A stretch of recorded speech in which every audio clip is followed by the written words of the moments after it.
Boa noite, sejam bem-vindas e bem-vindos ao segundo encontro do terceiro ciclo de seminários. Nesse momento, a gente já está com 55 pessoas e a gente está contando aqui hoje no evento com o nosso professor e palestrante, o Nilson Lucas, que vai, nos brindar aqui à noite com uma apresentação, com o debate dessa noite. Também a Carol Dai, coordenadora da especialização em Psicologia Existencialista Sartriana, e a Laura Regina da NUCAF. Meu nome é Alexandre Trizan, para quem não me conhece, eu sou o coordenador da NUCAF, e o instituto, que hoje realiza aqui esse evento. Esse ciclo de seminários ele já tem uma certa história, o terceiro ciclo de seminários. O evento é que a ideia é que a gente possa estar cada vez mais se aproximando dos debates, dos temas que para nós não são tão caros. Agradeço a presença do Carlos, está aí logado também, a Márcia, a Ludmila, é uma parceira e também uma colega que está junto com a gente nessa nova turma, na coordenação dessa nova turma, o Rafael, e já tem bastante gente logada aí, 61 pessoas. E só de passar para o Lucas, realmente, vou passar a fala para a Carol Dai, nossa coordenadora do curso, e em seguida o Lucas começa. Então, boa noite e bom evento a todos e todas. Boa noite a todos e todas, é um prazer estar aqui com vocês novamente. Obrigada, Alexandre, por proporcionar, através do NUCAF, junto com a Laura também, mais uma noite de eventos, para nós, esses eventos que já têm se tornado uma tradição, assim, principalmente na abertura, dos cursos mais aprofundados, de especialização, e a gente está aqui se tratando hoje, dentro desses 3 encontros, dessa articulação da psicologia, com o pensamento de Sartre, da clínica, das questões contemporâneas, das questões que atravessam o aspecto ético-moral do nosso pensamento, aspecto político, porque no interior do pensamento de Sartre, essas instâncias não podem ser vistas de forma dogmáticas, separadas, enfim, disciplinares. Elas fazem parte disso que a gente chama de vamos dizer assim, de um campo existencial, de modo mais amplo. Então, quero também agradecer, em nome da NUCAF, a presença do Lucas, uma pessoa que eu admiro bastante pelo percurso dele. Já estivemos assim trocando algumas ideias lá atrás, Lucas?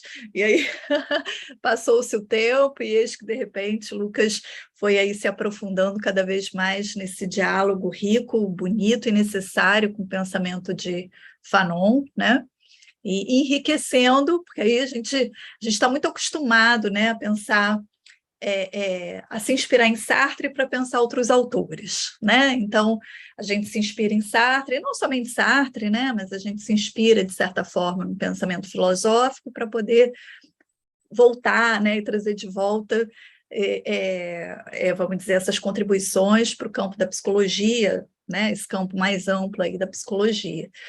E o Lucas faz um caminho bacana, porque ele vai pensar o Fanon para pensar as contribuições de Fanon no pensamento de Sartre, ou seja, a gente também pode, de certa forma, oxigenar um pouco essa relação mais dogmática assim, da tradição da filosofia existencial, que é muitas vezes ver os pilares desses pensadores Sartre, Heidegger, Kierkegaard, Nietzsche, enfim, como aqueles que, de certa maneira, são basilares para pensar outros autores. E o Lucas vai lá no Fanon, de certa maneira, para trazer as contribuições aqui para nós, para pensarmos essa articulação, esse diálogo, porque não é uma transposição, enfim, é um diálogo, uma interlocução, e aí é que mora também, eu acho assim, a riqueza, a fertilidade, disso que a gente vem fazendo aqui no nosso campo da psicologia, sem que a gente possa, de algum modo, bom, estou falando um pouco também um pouco já da forma como eu trabalho, mas sem que a gente possa teorizar, A gente não busca uma guarida teórica, a gente busca um diálogo, uma interlocução, enfim, uma troca, Então, seja bem-vindo, Lucas, boas-vindas para você. eu vou apresentá-lo a todos, né? E antes disso, queria mais uma vez, né, convidar todos vocês, sei que muitos daqui já estão inscritos nessa nova turma de especialização de psicologia clínica existencialista sartreana, é um nome grande, mas a gente não pode deixar nenhum dos termos de fora, porque todos eles são bem fundamentais, né? Enfim, então convidar vocês, aqueles que têm interesse, né, em talvez se aproximar de nós, tirar alguma dúvida, enfim, estou coordenando essa nova turma, então é um prazer muito grande, uma honra muito grande para mim, né? Já participava da turma anterior como professora, né, fazendo parte do corpo docente, e agora a felicidade de estar também coordenando, né, como coordenadora acadêmica. A gente tem a Ludmila aqui com a gente também, que é a coordenadora discente, que vai fazer essa mediação, né, com os alunos, a Laura, da NUCAF, o Alexandre, que já se apresentou, e o Lucas, que faz parte, né, do corpo docente também, e vai nos trazer alegria também de fazer parte do corpo discente, Lucas, nesse modo híbrido, né, com muita grandeza, né, contribuir com as suas pesquisas, enfim, com as suas discussões, nos dois modos, né? E, enfim, entendendo que talvez ele também precise se aprofundar mais e estudar mais. Aliás, a gente nunca para de estudar, né, Lucas? Então, estudar mais Sartre, enfim, se aprofundar mais. Então, o Lucas vai estar com a gente nesses dois terrenos, assim, que nunca se separam, né? Na vida daqueles que, de certa maneira, se encarregam aí de estudar e sempre amadurecer essas interlocuções, né? Então, vou apresentá-lo, né? Vou apresentar para vocês para a gente poder iniciar, né, o nosso ciclo de hoje. O título da apresentação do Lucas, né, da fala do Lucas hoje aqui conosco, vai ser As Contribuições de Frantz Fanon para a Psicologia Existencialista Sartreana. O Lucas é psicólogo e psicoterapeuta existencial, é mestre e doutorando em psicologia pelo Programa de Pós-Graduação em Psicologia da Universidade Estadual de Maringá, a UEM, é professor de graduação, especialização e supervisor de estágio clínico em psicologia fenomenológica existencial.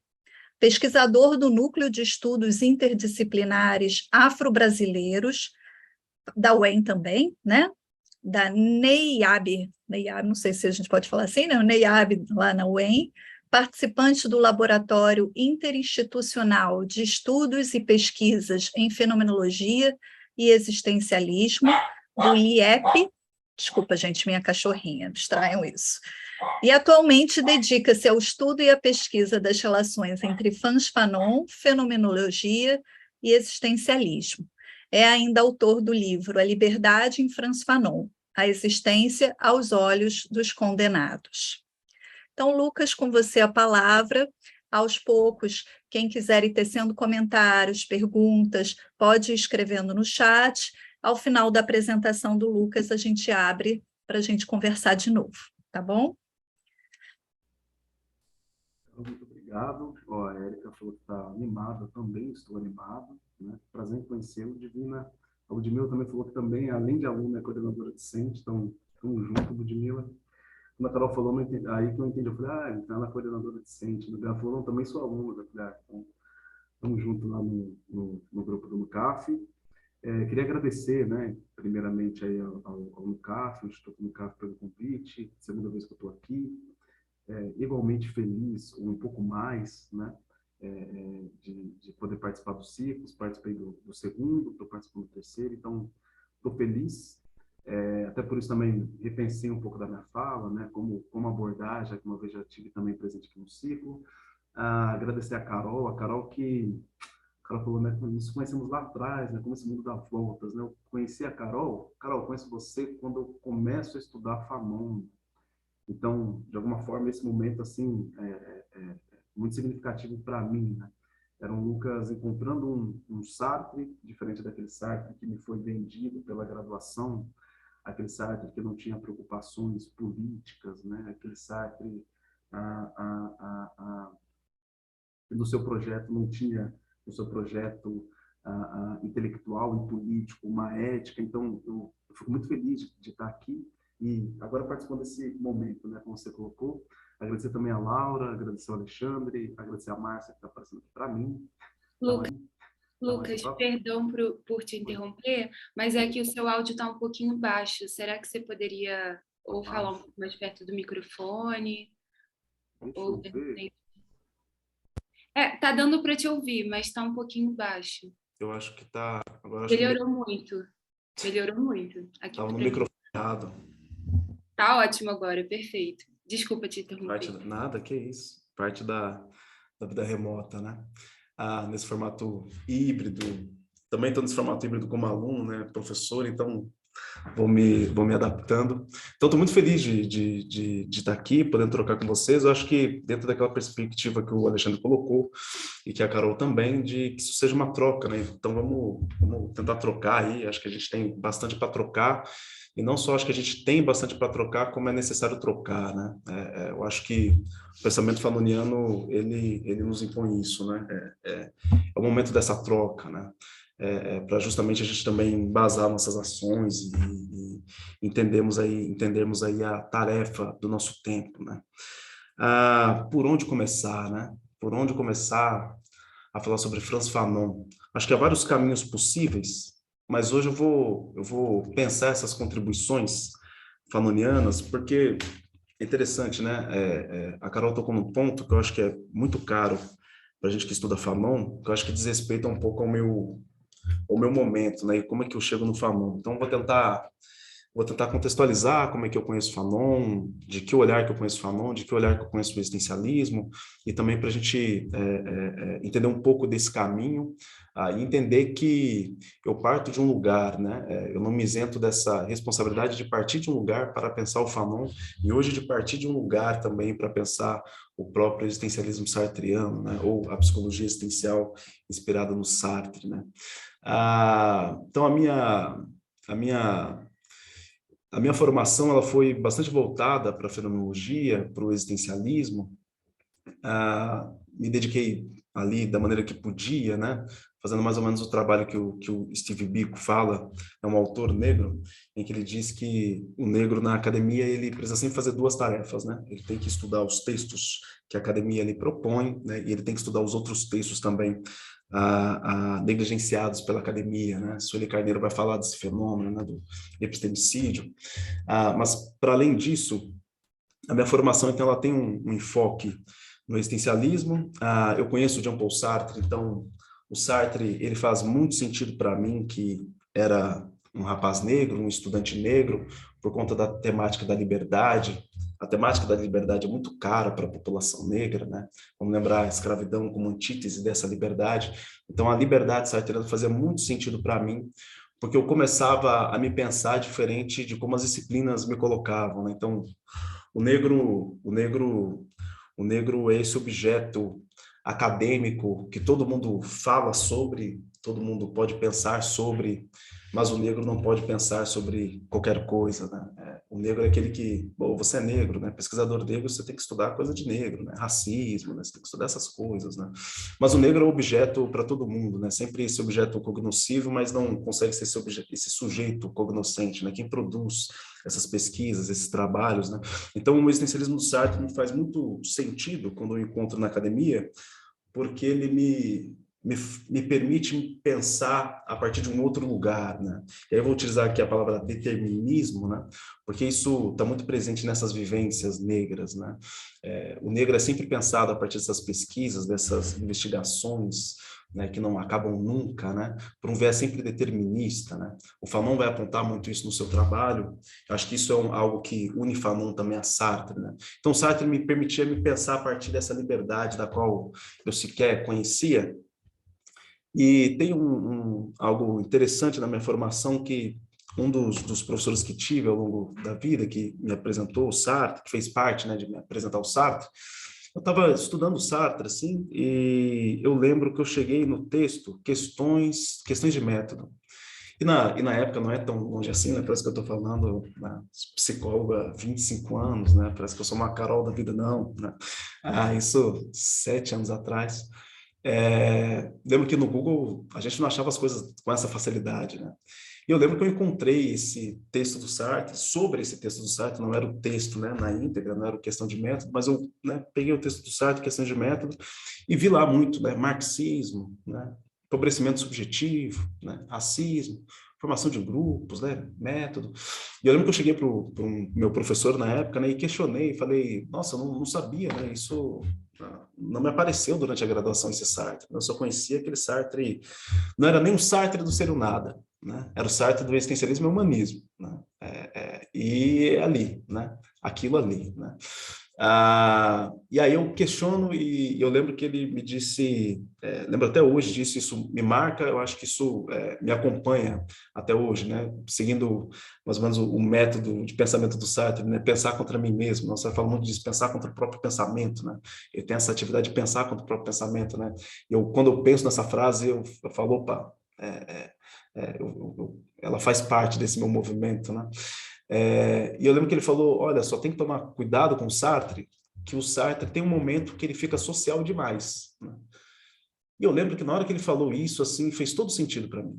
Eu falei, é esse social demais que eu estou atrás, então, né? E aí eu começo a buscar por esse Sartre, um Sartre que eu desconhecia, então era um terreno, tudo para mim era novidade, né? Até hoje, né? Às vezes eu me deparo com textos do Sartre, que eu falo assim, meu Deus, não sabia que não... Eu tenho situações aqui, às vezes eu estou relendo situações e falo, tinha esquecido que ele tinha escrito sobre isso. Não, Sartre publica sobre muita coisa, né? Irrelevante para a gente pensar o nosso tempo hoje, né? E a nossa Constituição hoje, né? E aí lembro que vou em busca desse Sartre, né? Que eu desconhecia, né? E aí eu estava foi num sebo em Salvador, acho que eu contei isso também no outro ciclo, não, acho que eu passei, mas foi num sebo em Salvador, de maneira aleatória, gratuita, né?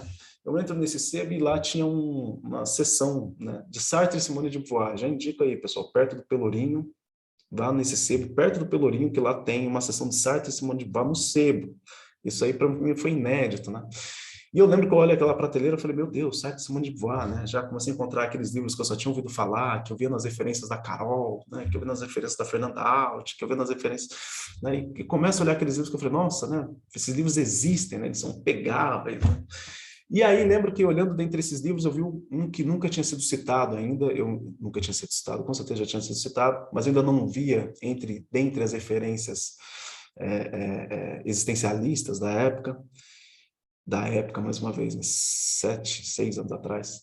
E o nome do texto era Reflexões sobre o Racismo, né? Vou mostrar, eu gosto, né, de trabalhar com os livros, né? Reflexões sobre o Racismo, que tem que estar no plásticozinho, senão ele não sobrevive ao tempo, né? E lembro que quando eu vi esse livro aqui, eu primeiro não acreditei, né? E não acreditei muito por conta desse movimento dentro da graduação que tive, que era aquele Sartre do existencialismo e humanismo, né? E falei, nossa, o Sartre também escreveu sobre o racismo, né? E lembro que abro o livro e encontro, né, a questão judaica, encontro o texto Orfeu Negro, né? Assim como foi, para mim, um marco teórico fundamental, né? Esse texto do Sartre também foi um marco teórico fundamental para várias outras questões, né? E aí, coisas que só o racismo explica, né? O Davidson Nicosso utiliza muito essa expressão, né? Tem coisas que só o racismo explica quando a gente fala de negritude, de racismo, de Fanon, né? Que esse é um dos textos de maior impacto do Sartre. Nós temos alguns movimentos, como o movimento de negritude, por exemplo, que é um movimento fundamental que até hoje a gente encontra dos seus impactos na nossa vida, no nosso cotidiano. E esse texto ele foi um marco para esse movimento, né? Esse texto foi um marco para Frantz Fanon, esse texto foi um marco para o poeta Aimé Césaire, né? Que vem aqui para o Brasil logo depois do Sartre, e ninguém noticia, né, que ele está aqui. Até eu sempre esqueço o nome do poeta agora. Em 61, quando ele vem para cá, ele diz, olha, o maior poeta do nosso tempo estava aqui, depois do maior escritor do nosso tempo estava aqui, e ninguém noticiou, né, a presença do Césaire aqui no Brasil, que é um poeta também martinicano, né, que foi professor de Frantz Fanon, foi amigo de Sartre, e amigo de Fanon também. Então esse texto, Reflexão sobre o Racismo, quando eu pego, eu não acredito e devoro ele ali, não entendo metade, primeiro porque o Sartre é difícil, né? E segundo que é aquele português Portugal que você não sabe exatamente o que está querendo dizer com certas frases. Está certo que eu estava me acostumando ao ser o nada, mas eu confesso que Reflexões sobre o Racismo foi foi difícil também, né? Mas eu pego aquele texto sem entender nada e começo a anotar todas aquelas referências que eu encontro, né? Eu encontro nomes de Aimé Césaire, encontro Leopoldo Sédar Senghor, encontro Damas, né? Encontro vários poetas negros, e começo, então, por essa busca, não só mais de um Sartre, né? Mas também de um Aimé Césaire. E é nesse momento que eu conheço Frantz Fanon, que eu conheço mais um pouquinho depois a Carol, né? Carol, eu tive o prazer dela ser minha professora, vou ter o prazer de novo, né?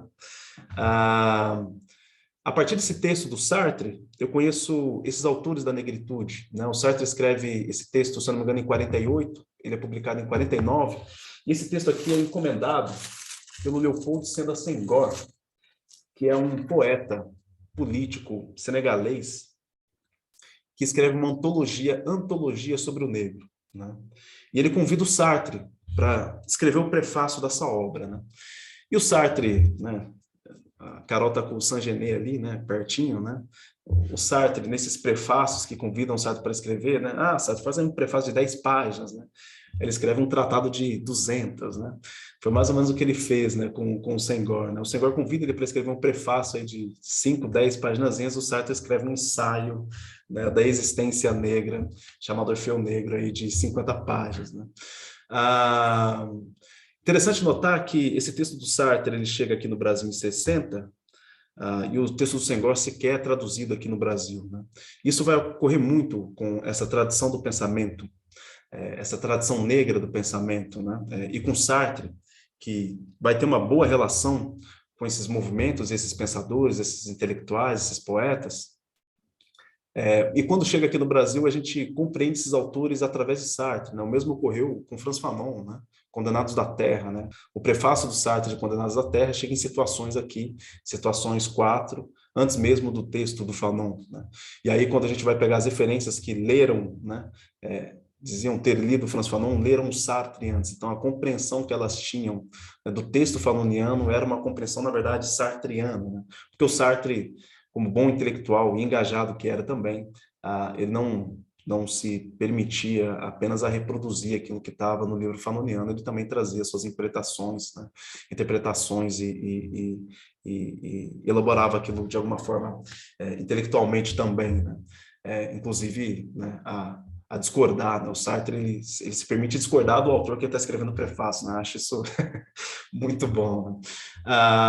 Então esse texto, ele não só como ele foi um marco para minha existência singular, mas ele também é um marco para o movimento negro, né? Ele é um marco para o movimento de negritude também. Isso porque o Sartre, e pasmem, né? As pessoas, nossa, mas você está falando do Sartre mesmo? Isso porque a partir desse texto, Orfeu Negro do Sartre, de 49, é o Sartre que vai ser responsável por... Tem um texto que diz, o Sartre é responsável por filosofar, né? Eu vou dizer, o Sartre, de alguma forma, ele é responsável por pensar filosoficamente a existência negra a partir do movimento de negritude, né? Coisa que o movimento de negritude não tinha feito. Césaire vai dizer que a negritude ela não é um conceito, não pode ser um conceito, ela é um movimento. Então, o movimento de negritude não pensava nisso, e o Sartre, no seu prefácio, ele faz isso. Inclusive, vai ser razões de crítica, mas ao mesmo tempo que vão levantar essas críticas ao Sartre, todos eles também vão reconhecer o Sartre como um autor da negritude, né? Isso pode soar problemático, né? Nossa, mas nós estamos falando de um autor branco, como que esse autor branco pode ser responsável, né, por filosofar sobre a negritude, por nos oferecer esse ensaio filosófico da negritude, né, daquilo que pode ser entendido como negritude, né? Para a gente, acho que pensar o que é negritude, então, é fundamental, né? Tem dois polos que a gente dá para pensar a negritude enquanto movimento, né, historicamente, um movimento cultural, mas também a negritude enquanto noções, né, enquanto noção de negritude, né? A negritude enquanto movimento, ela surge ali nessa década de 40, com essas pessoas, né, Aimé Césaire, Leopoldo Sédar Senghor, que o Sartre vai estabelecer esse diálogo no seu texto Orfeu Negro, e esses poetas vão fundar esse movimento. O Fanon ele vai dar um exemplo desse movimento na Ilha da Martinica, que eu acho muito interessante, que a Ilha da Martinica é uma ilha que foi colonizada pela França, né? E aí eu acho que tem alguns detalhes, mas depois eu volto para eles. Mas a verdade é que o povo martinicano, ele não se reconhecia como negro, né? O Fanon vai trabalhar isso, e depois eu volto a essa questão, mas ele não se reconhecia como negro porque ele se reconhecia como francês. Ele não queria ser negro, ele queria ser francês, né? E nesse momento, o Aimé Césaire, que nasceu, cresceu na ilha, ele vai estudar na França, ele vai fazer faculdade na França, e lá ele conhece o Senghor, né, o Damas, e eles fundam esse movimento. Quando eles fundam esse movimento e o Césaire volta para a ilha, o Césaire volta para a ilha em 49, Césaire, se eu não me engano, ele volta para ele em 49, mas por aí, final da década de 40, início da década de 50. E quando o Césaire volta para a ilha, o Césaire volta com dizeres, né, com placas, né? É lindo e bom ser negro, né? Ser negro é bom, né? Ser negro é lindo. Para hoje isso pode ser banal, né? Mas naquela época o Fanon vai dizer que a população da Martinica se assusta, né? A população da Martinica fala aí, esse negão saiu daqui, foi para a França e voltou à faculdade, não sei o que aconteceu com ele, né? No meio desse caminho, que ele voltou, ele está fora de si. Como que ele volta para cá dizendo que é bom e lindo ser negro, né? Como que é bom e lindo ser negro, né? Essa população não entendia, porque ela não se via como negro, né? E aí, eu vou voltar depois dessa questão, mas esse era o movimento de negritude, né? O negritude começou a utilizar essa palavra tão pejorativa lá na França, o negré, né? A gente pode equiparar ao nigger, né, norte-americano, e essa palavra então era utilizada justamente quando você queria insultar uma pessoa negra, né? E o movimento de negritude, então, ele faz uso dessa palavra, né, e pensa nessa negré enquanto essa atitude, enquanto esse movimento, né, e aí esse movimento, então, de negritude, né, que faz uso desse nome, né, desse nome amaldiçoado, para bem dizê-lo, né? Não à toa o Sartre vai dizer nesse texto Orfeu Negro, né, que o movimento de negritude, o movimento poético da negritude, é o único movimento poético revolucionário do seu tempo, né? O Sartre também gosta, né, desses slogans, né? Eu imagino isso num jornal, né? O movimento de negritude é o único revolucionário do seu tempo, né? E quando ele diz isso, ele está dizendo isso porque é o único movimento poético que se faz uso da língua, que faz uso dessa língua que o amaldiçoa, né? Faz uso dessa própria linguagem, e a partir dessa própria linguagem, subverte essa linguagem e bendiz o seu próprio nome, né? Bendiz o seu próprio nome que é negro, né? Então, esse nome tão amaldiçoado, eles fazem uso desse nome, né? Para bendizê-lo, né? Então, essa subversão, e depois a gente entra nos detalhes disso, né? No que isso nos leva a Fanon, e esse diálogo de Fanon com Sartre, e essas contribuições fanonianas, né? Então, conheço o movimento de negritude, Franz Fanon, por esse caminho, né? Então, na medida em que eu conheço Fanon mediado pelo existencialismo do Sartre. Então, de alguma forma, o meu trabalho de pesquisa, ele começa justamente pensando a partir do existencialismo sartreano, eu começo a pensar o Fanon, né? Vocês devem imaginar que eu encontrei problemas, né? E hoje acredito que nesse caminho que tenho trilhado, hoje eu me questiono muito, né? Se o meu trabalho ele é mais existencialista ou ele é mais fanoniano, né? Eu acho que o meu trabalho hoje ele é um trabalho fanoniano existencialista, né? Isso porque eu parto do Fanon hoje para pensar o existencialismo, mas assim como o Fanon não abre mão do existencialismo, né? E Fanon não abriu mão do existencialismo. Então, mesmo com as críticas que ele vai fazer a Sartre, esse autor europeu branco que secou a fonte da negritude, porque em algum momento no Reflexões sobre o Racismo ele diz o que é negritude, mesmo quando ele mostra o contrário, que essa negritude não pode ser definida, mas de alguma forma ele define essa negritude, ao mesmo tempo que Fanon critica esse Sartre, é o Fanon que vai dizer, mas esse aqui é o marco teórico para o movimento de negritude. Inclusive ele vai dizer a um diretor de cinema, não vou saber pronunciar o francês, quem tiver o francês melhor aí, depois eu posso escrever no chat, né? Acho que é Claude Lanzmann, deve ser algo por aí. Ele vai dizer para esse diretor, que fez inclusive a mediação entre ele e o Sartre, né, quando eles se conhecem na França, um pouco antes da sua morte, ele vai dizer, olha, esse foi um livro fundamental para a minha trajetória intelectual. a partir desse livro, a partir dessa obra de Sartre, que ele leu, né, como prefácio do livro do Senghor. É só aqui no Brasil que a gente tem que Reflexões sobre o Racismo é publicado, não sei se é só no Brasil, né, mas entre França e Brasil, é aqui no Brasil que o Orfeu Negro é publicado dentro de um livro, né, enfeixado dentro do livro Reflexões sobre o Racismo, mas lá na França esse texto não sai como um livro próprio, ele sai em alguma situação da vida e do Sartre, né. Então, na mesma medida em que esse Fanon ele critica esse existencialismo, ele tensiona esse existencialismo, o Fanon não abdica desse existencialismo e nem rejeita o existencialismo, né? Algo que a gente pode pensar um ponto de partida para essa relação é que para Frantz Fanon não há uma essência negra, né? Não há uma essência negra, né? E aí a gente pode entender esse meu caminho, né, de conhecer o Sartre, né, a importância que tinha isso para mim, né, porque por toda a minha vida foi me vendida uma essência negra, né, a universidade nunca fez sentido para mim até os meus 18 anos de idade quase, né, isso porque a universidade nunca foi um lugar para mim, não se apresentava como um lugar para mim, e sequer era pensável, né, eu sequer imaginava entrar numa universidade, nunca tive alguém próximo da família que estivesse na faculdade, etc., então eu nasci com um nome, né? Eu nasci com um nome negro, né? Eu nasci a partir desse nome, né? Eu nasci interditado por esse nome, né? E o Fanon vai pensar essas questões, né? Mas para o Fanon, então, não existe essa essência negra, né? E aí ele está corroborando com o existencialismo, é no existencialismo que ele vai encontrar essa fundamentação para pensar isso, né?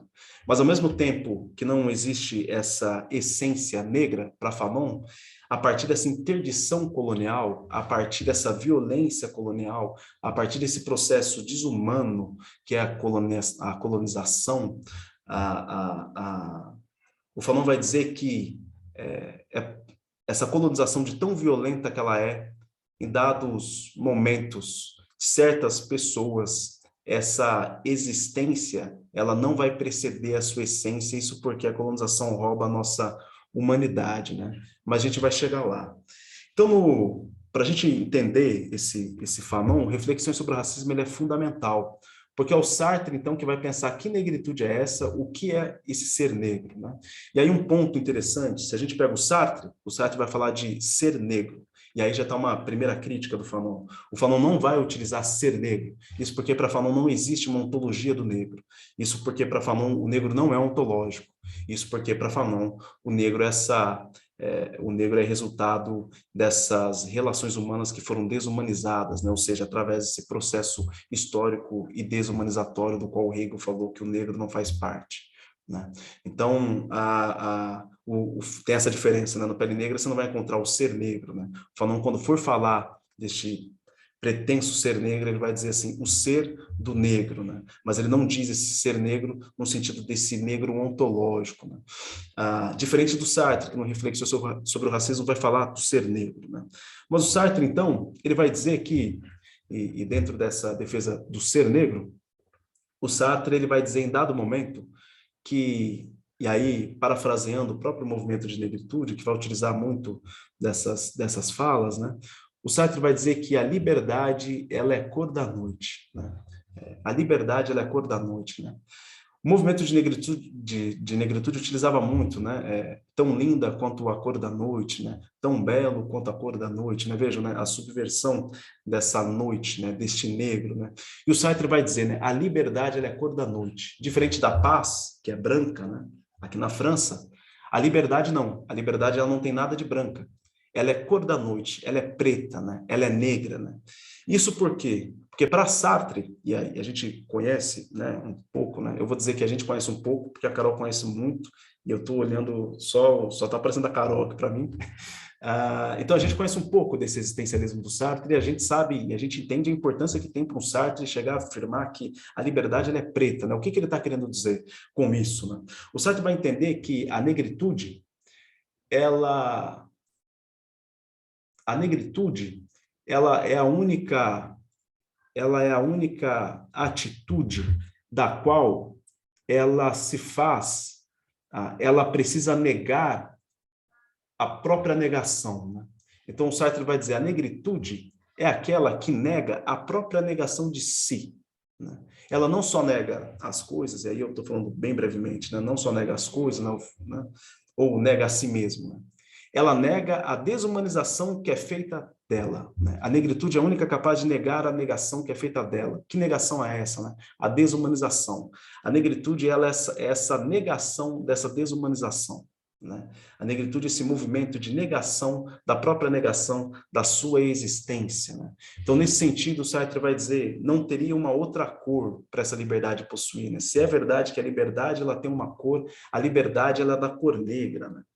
Então, isso é muito forte, isso vai fundamentar muito o movimento de negritude, vai alcançar Frantz Fanon, e Frantz Fanon vai ter algumas ressalvas em relação a isso. Frantz Fanon, em dado momento, se a gente lê o Pele Negra, Máscaras Brancas, a gente consegue compreender que tem ali uma ironia, né?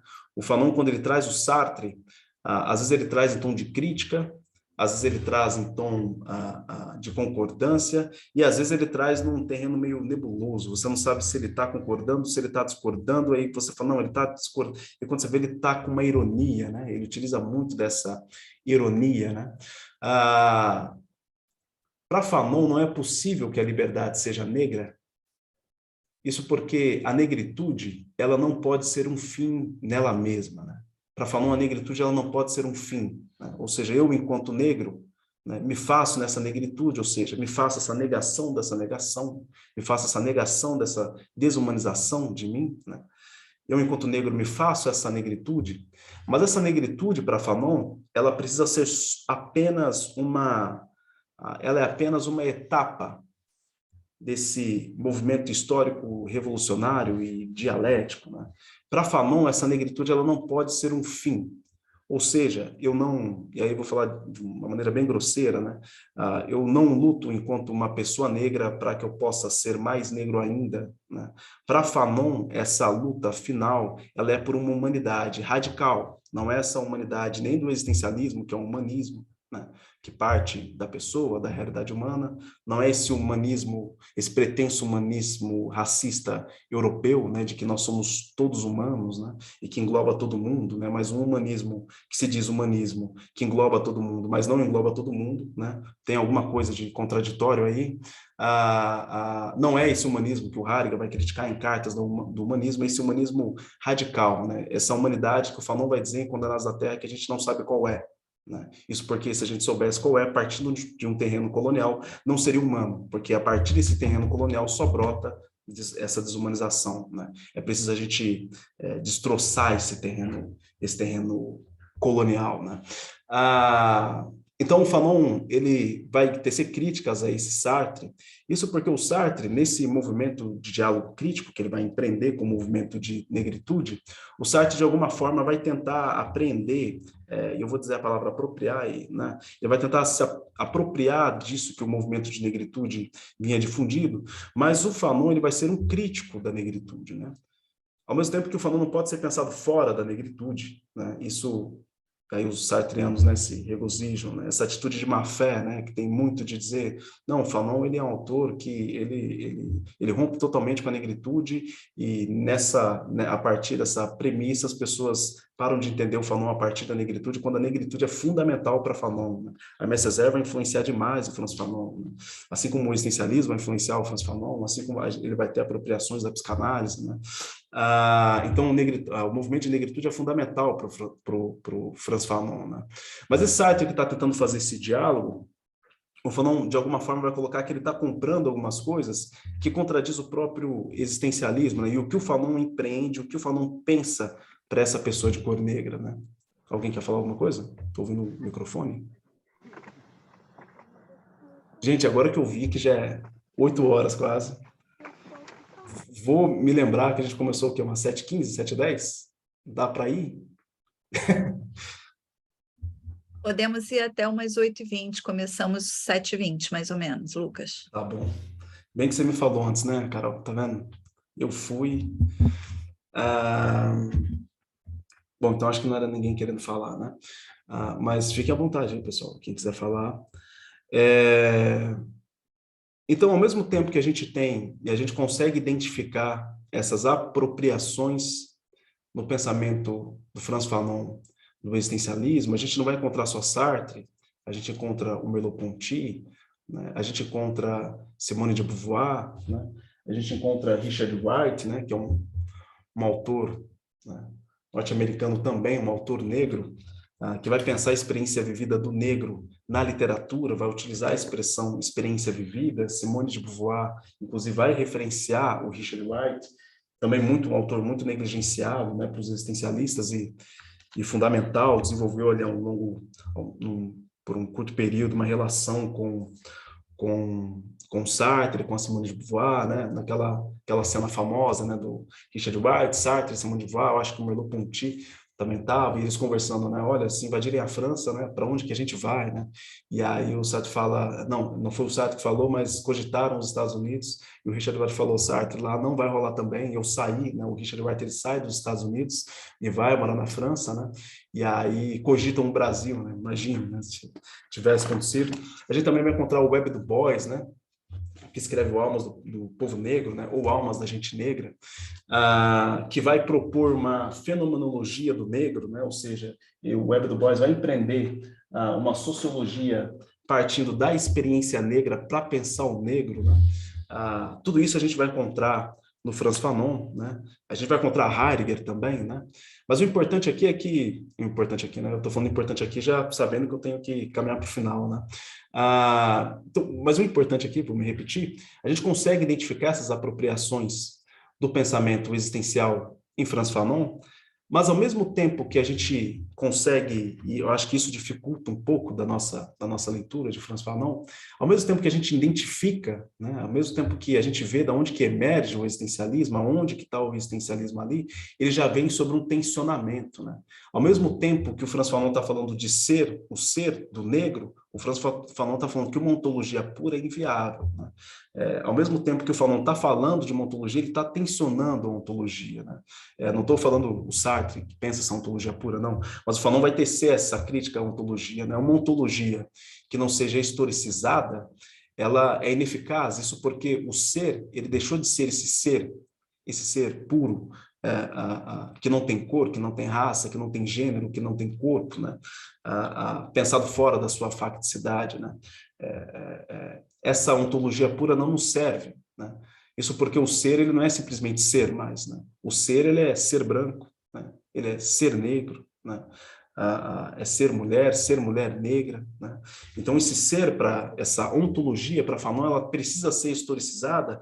Isso porque, se o Sartre vai falar e aí eu estou falando de um texto do Fanon que é de 52, né? Então foi um Fanon que leu Reflexões sobre o Racismo, leu Não Ser o Nada, mas não existia uma crítica da razão dialética, né? Em que o Sartre vai repensar algumas questões, inclusive o Fanon vai dar aula do Crítica da Razão Dialética, né? Durante a Guerra da Argélia, né? O Fanon vai se reunir com os soldados e vai dar aula do Crítica da Razão Dialética, de formação de grupos, né? Muito interessante esse uso da obra do Sartre. Mas, então, e por que a necessidade de historicizar essa ontologia, ou seja, não só pensar que a liberdade é em situação, mas me dizer que situação é essa? Isso porque a colonização, ela de tão forte que é, de tão violenta que é, ela interdita o ser, né? O Fanon vai dizer que a colonização ela é capaz de interditar o ser, né? O Frantz Fanon vai entender que a liberdade também é aquilo que há de mais humano. No entanto, a colonização, nesse processo de desumanização, a tentativa de objetificar essas pessoas, de animalizar essas pessoas, é de tomar essa liberdade, é de roubar essa liberdade enquanto sinônimo de humanidade, né? É a liberdade que eu tomo. Na medida que eu tomo essa liberdade, é a humanidade dessa pessoa que eu estou roubando, né? Fanon vai dizer que numa situação colonial, né, o branco chega do negro a roubar o seu para si, né? Ele vai utilizar esse termo, né? A gente está falando de tomada do para si aqui.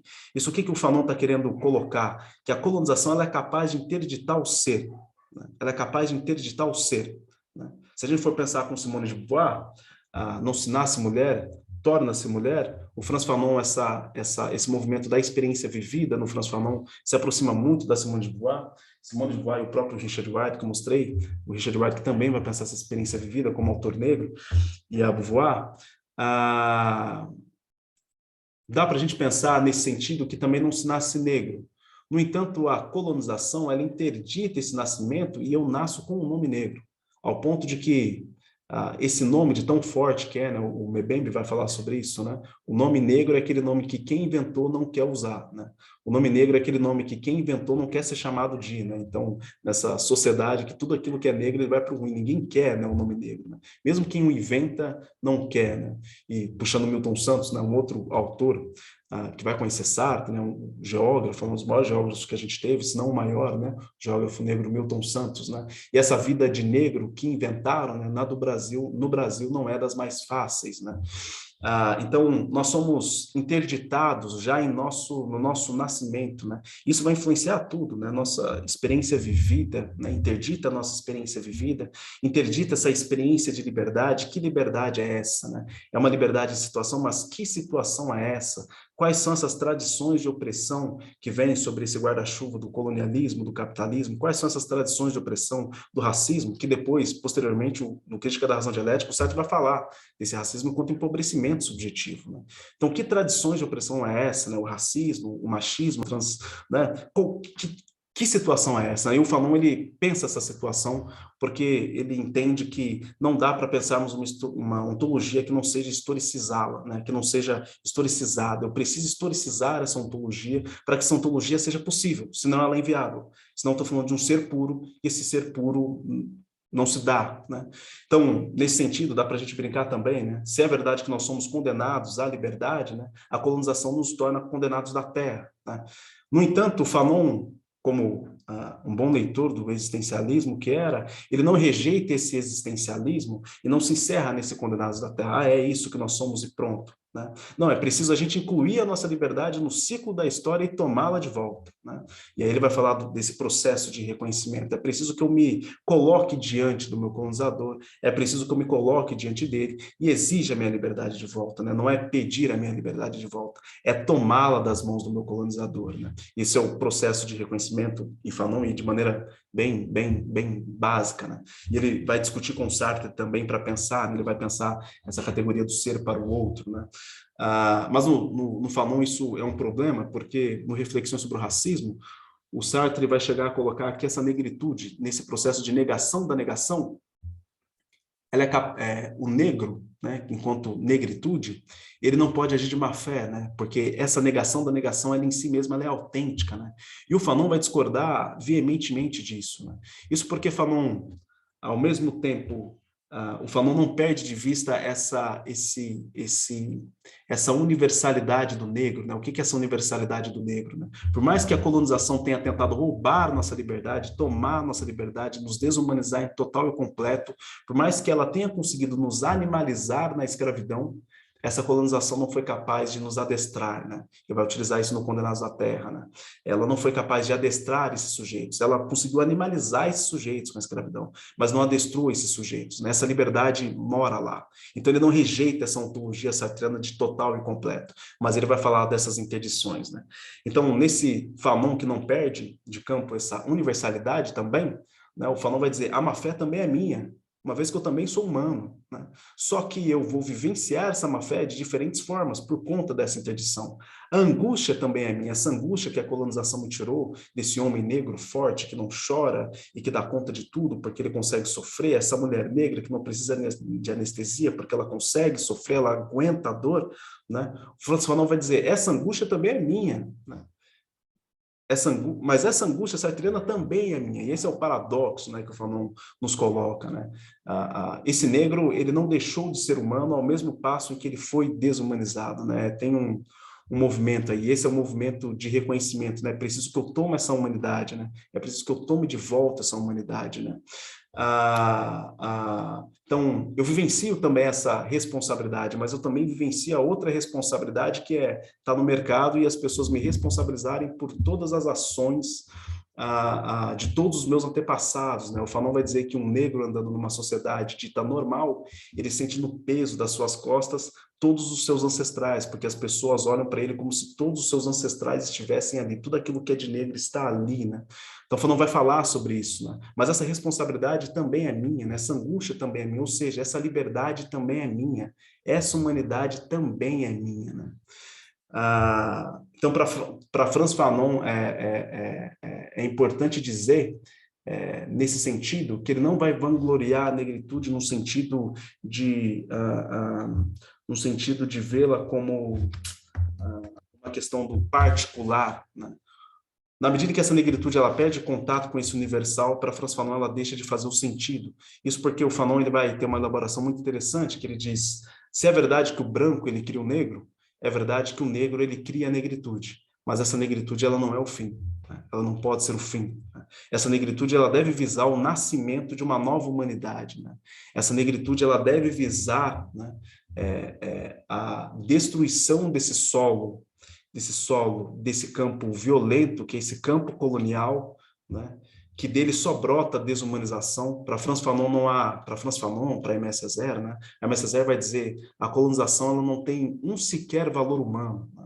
Ela se veste de várias coisas, né? Ela se veste de civilização, ela se veste de humanização, ela se veste de evangelização, ela se veste de boas novas, ela se veste de prédio, ela se veste de um monte de coisa, mas nisso ela não traz um só valor humano, né? Porque da colonização não cresce nada fértil, né? A única coisa fértil daí são as aberrações afetivas, né? Para brincar com Heidegger, né?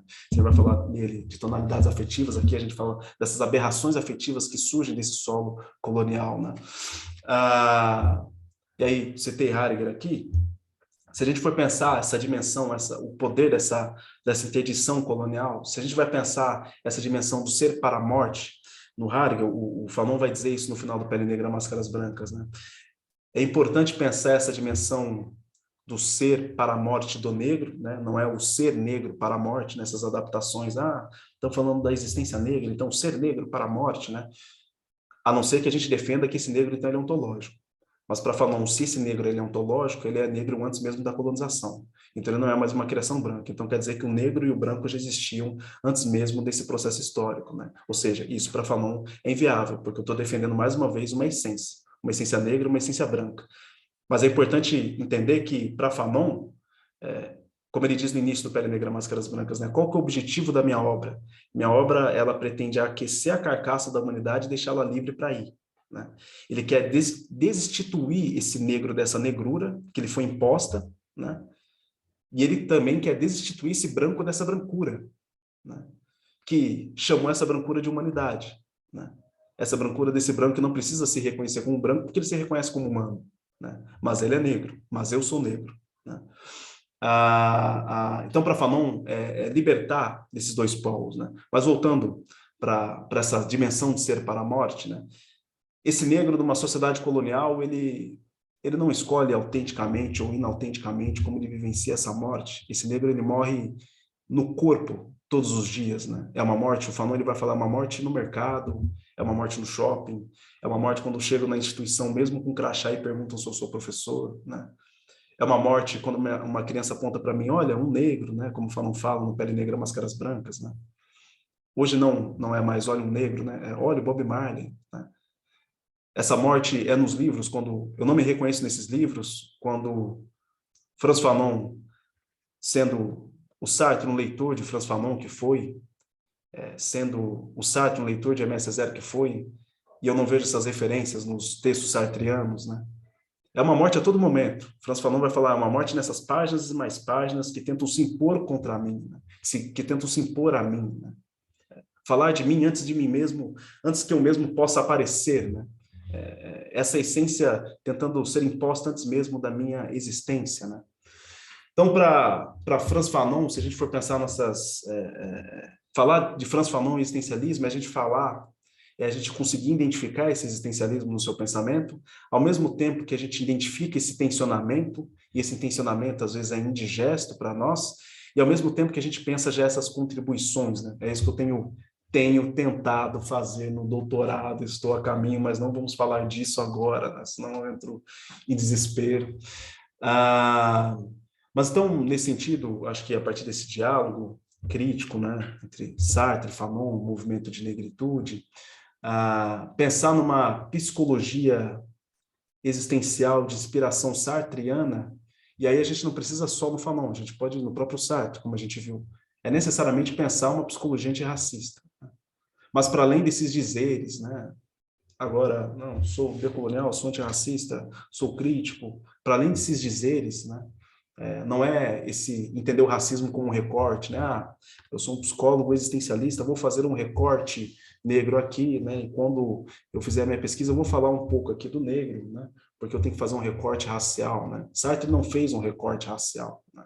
Sartre não fez um recorte racial na sua filosofia, né? Sartre entendeu não só o movimento de negritude como um único revolucionário do seu tempo, mas entendeu a liberdade, que a gente adora dizer, mas a gente desconhece como cor da noite, né?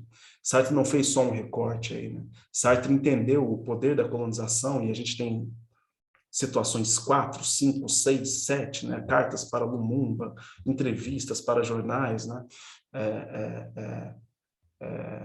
Corroborando com isso. Então, pensar esse existencialismo sartreano antirracista é pensar esse existencialismo sartreano antirracista que também é anticolonial, que também é anticapitalista. Então, é pensar em tudo isso e de um Sartre, mais uma vez, a gente adora falar dessas influências que o Frantz Fanon tem do existencialismo, mas de um Sartre que foi altamente influenciado por Frantz Fanon, de um Sartre que foi altamente influenciado pelo movimento de negritude, e de um movimento de negritude de um Frantz Fanon que também foram altamente influenciados por Jean-Paul Sartre, por Simone de Beauvoir, pensando num projeto comum de uma nova sociedade que seja verdadeiramente humana e que não precise nem carregar esse nome, né? Seja o nome que a gente, enquanto humanidade, escolher. Eu acho que é isso, pessoal. Eu acho que eu falei muito. 8:10, eu acho que tá bom. Obrigado.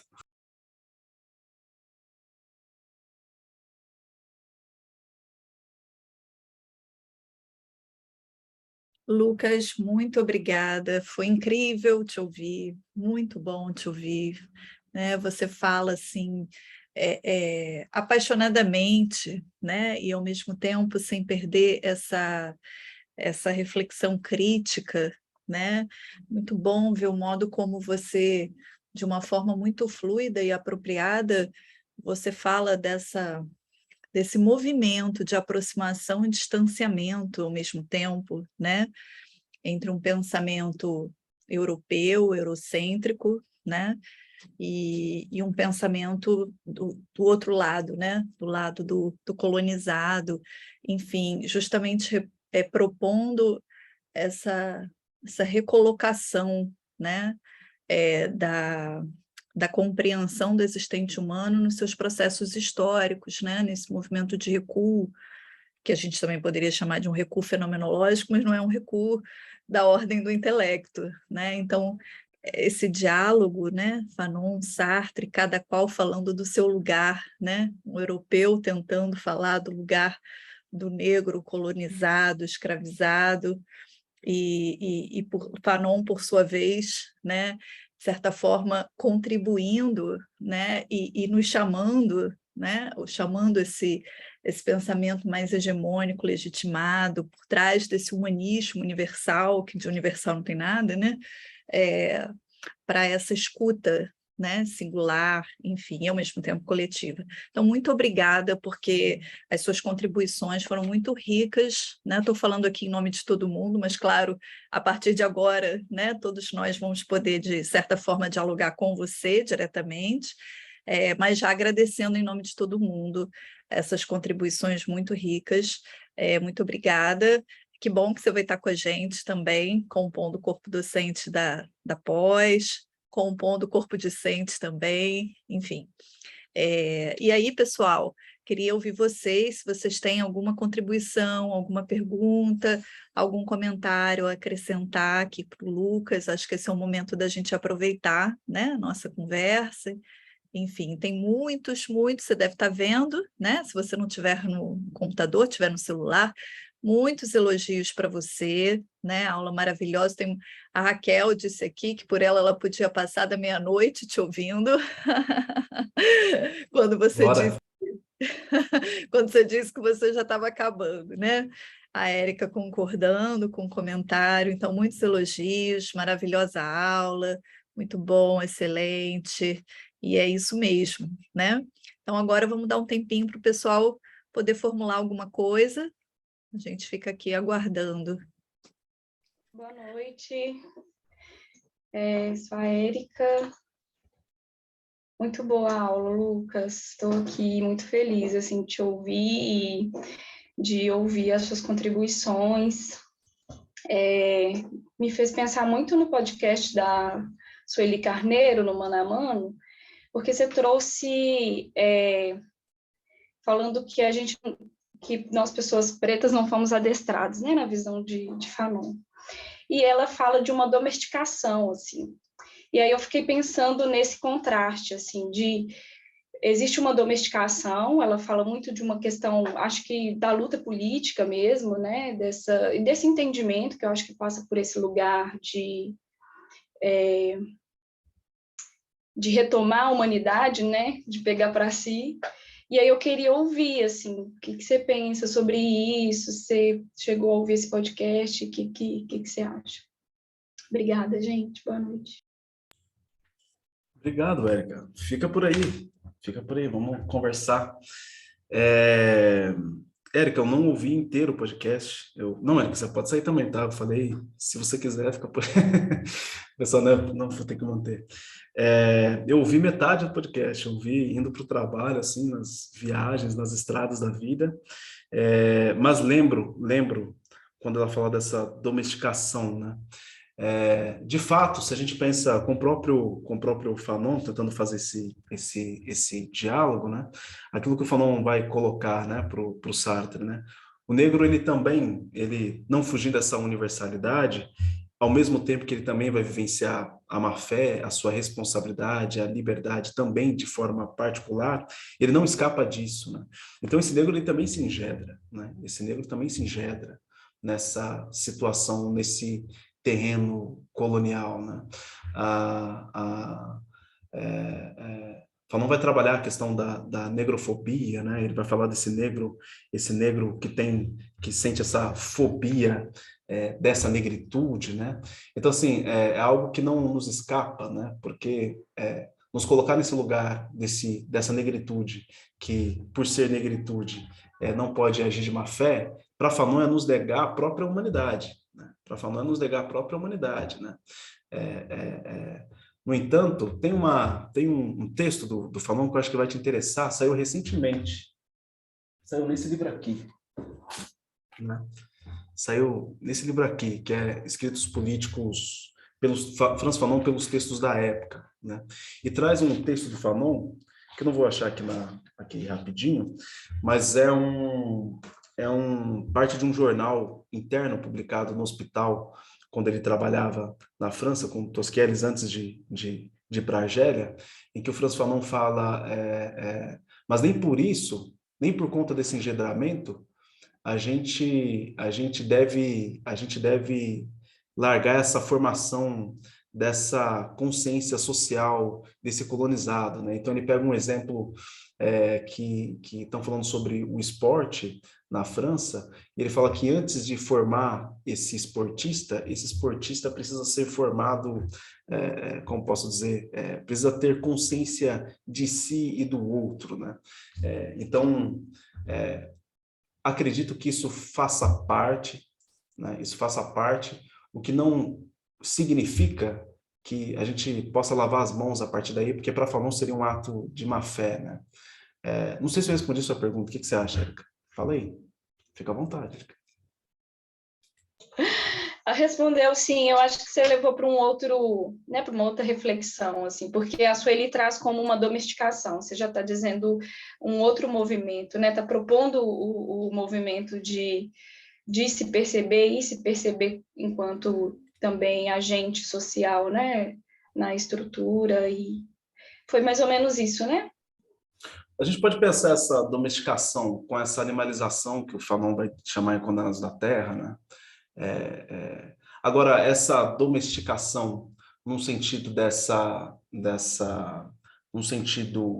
domesticação, ela não necessariamente pressupõe em si que não há mais um campo de agência, né? Então, acho que é isso que o Fanon está levantando quando ele discute isso ontologicamente, né? Senão não seria nem possível a gente pensar essa descolonização, né? Já que essa colonização, se é verdade que essa colonização ela toma por total e completo e destrói esse ser no seu total e completo, então não tem como pensar nesse movimento de volta, né? Então, negro não seria nada além de negro, né? E o Franz Fanon rejeita, então, essa essencialização, né? Então, acho que dá para a gente pensar assim, e pensar, eu acho que pensar nisso é pensar necessariamente, e aí, o que a gente vai fazer com isso agora, né? Eu acho que é colocar essa liberdade nesse ciclo da história, né? Mas bem colocado, estou pensando aqui. O legal da tua pergunta é que depois que acabar eu vou ficar assim, aí eu vou falar, nossa, domesticação, né? Verdade. Oi, Nilson, boa noite. Opa, boa noite, meu. Boa noite, parabéns pela palestra, gostei imenso, né? Queria saber da tua opinião, como é que Sartre olhava para a negritude, esse homem negro, ontologicamente, tu podes explicar como é que o filósofo olhava para a negritude? Como Sartre olhava para a negritude, né? É interessante que o Sartre, ele, em alguns momentos do texto Orfeu Negro, ele vai falar tanto do negro quanto da negritude quase como sinônimos, assim, né? Isso é um movimento que o movimento de negritude também tinha, né? De às vezes colocar como sinônimos, mas subvertendo a própria palavra negro, né? Então, o Sartre também brinca com isso, né? Nesse sentido, eu acho que segue aquela lógica que a gente estava pensando antes, né? Essa negritude, então, esse negro enquanto negação dessa desumanização, né? Nesse sentido, o Sartre coloca o negro nessa esteira da existência de novo, né? O Sartre tira esse negro pensado determinadamente a partir de uma essência, né? Então, ser negro é isso, né? Ser negro é aquilo, né? Ser negro é aquilo outro, e coloca novamente esse negro nessa esteira da existência, né? Nesse negro que faz negação dessa negação. Eu vou tentar dialogar um pouco com o Fanon, posso? O que você acha? Ok, perfeito. Porque o Fanon, Miguel, o Fanon vai abrir o Pele Negra Máscaras Brancas dizendo há uma zona originária de não ser. Ele vai concordar com esse Sartre. Ele vai dizer, há uma zona originária de não ser. No entanto, o Fanon vai colocar logo em seguida, né? Nem todo negro, não é todo mundo que pode descer a esses verdadeiros infernos da existência, né? Vamos lembrar que a existência ela é infernal, né? Essa responsabilidade, né? Essa angústia, né? Mas o Fanon vai colocar um parênteses, ele vai dizer, nem todo mundo pode descer aos verdadeiros infernos da existência, né? Isso porque, para Fanon, algumas pessoas estão presas nesse ciclo infernal, porque no texto Orfeu Negro, a negritude aparece como se ela tivesse posta para todos, né? Então é como se, posta para todos não, mas é como se todo mundo tivesse essa condição sartriana de conseguir negar a sua desumanização a todo momento. E o Fanon vai colocar que nem todo mundo consegue fazer esse movimento, nem todo mundo consegue vivenciar essa existência infernal, nem todo mundo consegue vivenciar essa liberdade que é a cor da noite, que nega a sua negação, né? Então, eu diria que a negritude ou o negro não foge muito do que a gente pensou. Mas, nesse sentido, a negritude, e esse negro também, é interessante que o Sartre, no final do texto, Reflexões sobre o Racismo, é como se ele superasse o pensamento no mesmo texto, assim, porque ele começa falando dessa negritude enquanto um movimento particular. Ele fala desse negro como particular, ele fala dessa negritude enquanto essa singularidade, enquanto esse sujeito que se faz negritude, ao mesmo tempo que no final do texto o Sartre coloca, mas essa negritude ela só é possível porque ela também é de algum modo universal e ela visa essa transformação social, né? Então, eu diria que é mais ou menos por aí, né? Nesse sentido, tanto o Franz Fanon quanto o Sartre, eles corroboram muito, concordam muito, né? Mas nesses detalhes e algumas particularidades, eles se distanciam, como a Carol colocou, né? Um movimento de aproximação e distanciamento, né? Mas essa negritude, só para caminhar para o final, eu não sei se respondi, se não respondi, você pode continuar aí. Não, estavas a falar também da negação do homem negro, e será que tem alguma ligação com a impossibilidade do projeto de ser do Sartre? Pode estar ligada? Perfeito, pode. Não à toa, o Sartre vai dizer que a negritude é um projeto racista antirracista. né? A gente aqui no Brasil, a gente pode ter algum problema com essas nomenclaturas, mas lá é comum, você falou, com um movimento racista antirracista, ou seja, um movimento que volta para si para quebrar o racismo que está aprisionando esse sujeito dentro de si, né? Então, o Sartre vai ver isso como um projeto, né? É um projeto racista antirracista, né? Só que o Fanon ele vai dizer o seguinte: a colonização ela interdita esses projetos, né? Então não vai ser todo mundo que vai conseguir promover esse racismo antirracista, né? E aí eu acho que cai na questão da Érica, né? A gente também vai aceitar a gente também de alguma forma vai lidar com essa domesticação, né? Eu também por alguns momentos vou optar um lugar de má fé e negar essa minha possibilidade de negar essa desumanização, ou às vezes eu não vou ter força para negar essa desumanização, né? Mas se essa negritude ela é possível, real, Sartre diz que ela precisa ser necessariamente coletiva, né? Ela não é só um processo singular nesse sentido. Perfeito. Muito obrigado, Nilson. Muito obrigado a você, Miguel. Obrigado. Lucas, você podia falar um pouco mais disso que você falou agora, desse projeto de racismo, racista de racista, né? Não ficou muito claro para mim e me instigou muito pensar nisso, né? Essa questão, inclusive, para poder pensar esse âmbito ontológico, né? Do projeto fundamental, enfim. Então, se você puder falar um pouco mais sobre essa colocação do Sartre, te agradeço.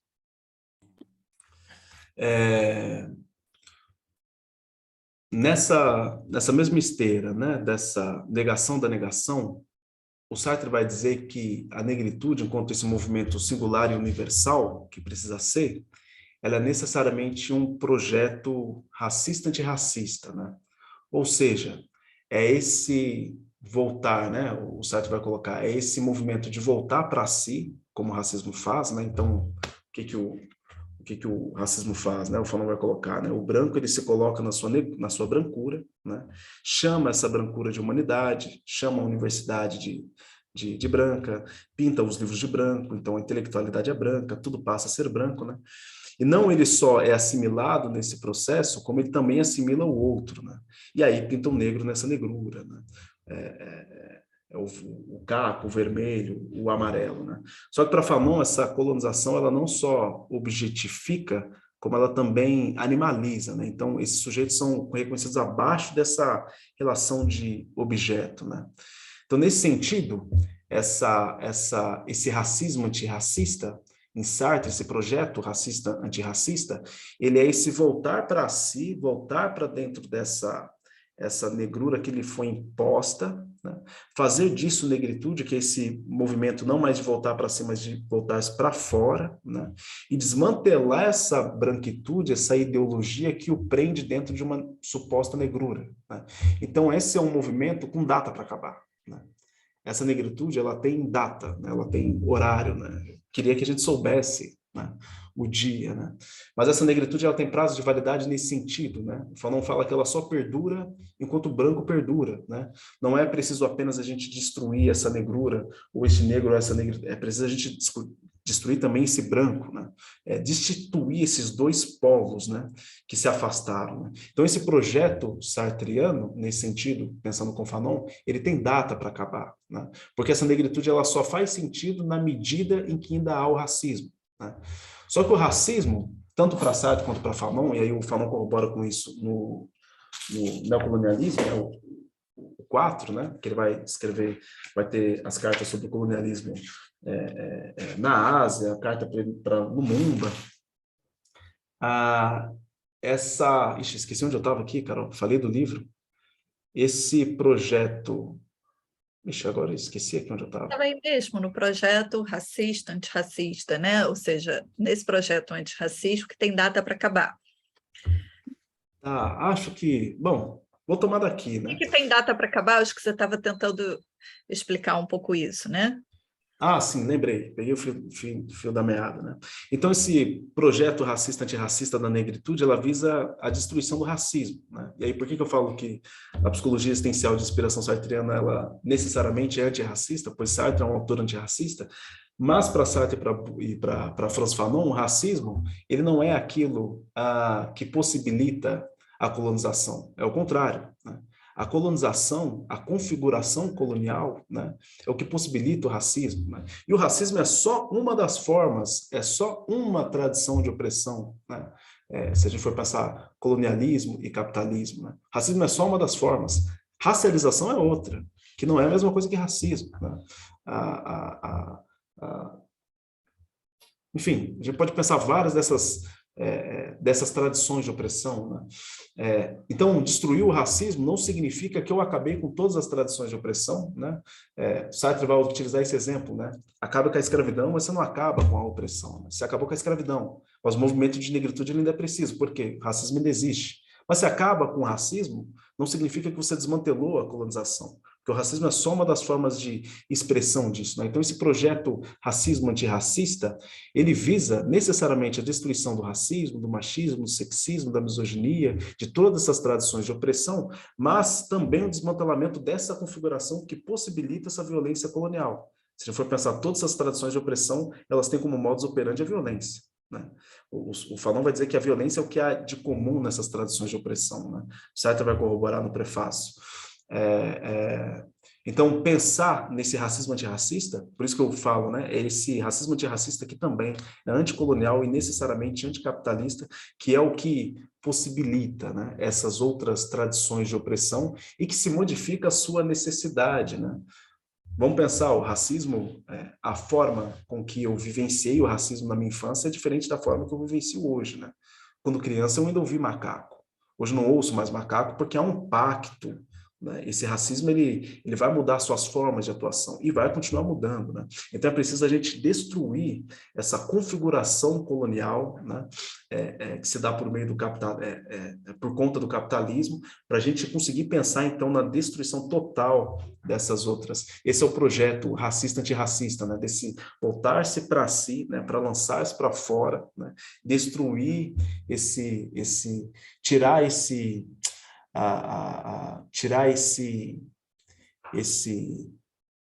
branco que se colocou como humanidade absoluta, completa e universal, né? Para que eu me destrua também enquanto somente um particular e a gente se faça nessa relação dialética do eu e do outro, verdadeiramente, né? Que eu possa ser o eu também da relação, né? Que eu não preciso nem só ser o outro, né? Ou como a Beauvoir colocou, nem a outra do outro, ou também como o Fanon vai colocar, ou o objeto para esse outro do outro, né? Esse sujeito que foi animalizado, né? Desumanizado, né? Não sei, Carol, também respondi? Não sei se... Perfeito, perfeito. Respondeu, perfeito. Vamos prosseguir aqui. Arlinda, você pode falar. Olá, boa noite. Obrigada, Carolina. Lucas, muito obrigada pela tua fala.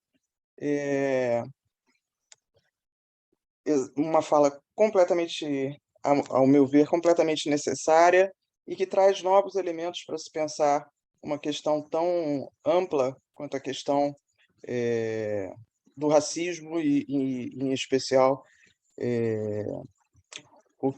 os lugares onde as pessoas negras têm sido colocadas por essa branquitude colonial.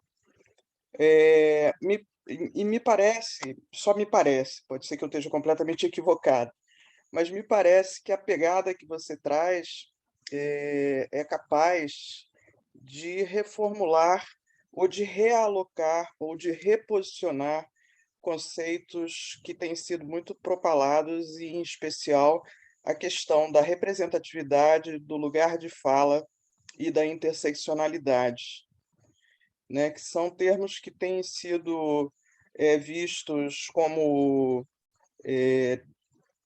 eu, pelo menos, li algumas coisas a respeito, que vão desde uma necessidade de configuração historial local contextual, né, e não uma importação estadunidense direta, principalmente do conceito de interseccionalidade, né, mas que também, muitas das vezes, me parecem estar numa chave de leitura, que é uma chave de leitura apartada das questões fenomenológico-existenciais. Então, eu não sei se isso seria uma outra palestra, um outro tema para seminário, mas se você pudesse falar um pouquinho disso, eu ia ficar bastante contente. Obrigada, viu? Muito bom te ouvir. Linda, fica só um pouquinho mais. Eu queria entender quando você falou no final, né, e obrigado pela contribuição. Quando você falou no final dessa questão que parece que está apartada, essa representatividade, esse lugar de fala que se encontra apartado da fenomenologia existencial. O que você quis dizer assim, com isso? Eu quis dizer, por exemplo, para mim é muito intrigante que a gente tenha um conceito caro na fenomenologia, que é o conceito de entropatia ou de empatia, como muitos dizem, né?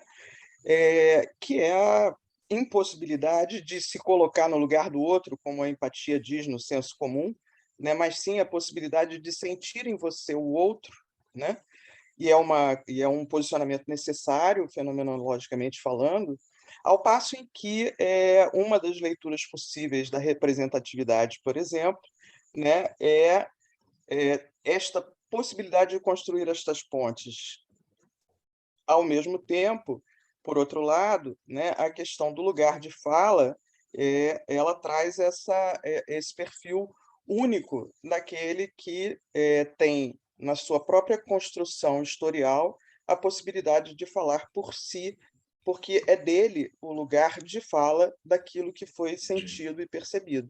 Mas ele também é, como você acabou de dizer, contextual historial, no sentido de que coisas que você ouvia na infância, né, como comuns ou contextuais ou culturais, já não são mais possíveis de serem ditas, né, dentro de um conceito ético, humano e de troca, né? Não sei se eu ampliei muito, mas seria por aí que a minha cabeça estava passando. E ela passa muito rápido pelas coisas. Eu estou falando devagar por causa disso, porque ela vai passando assim.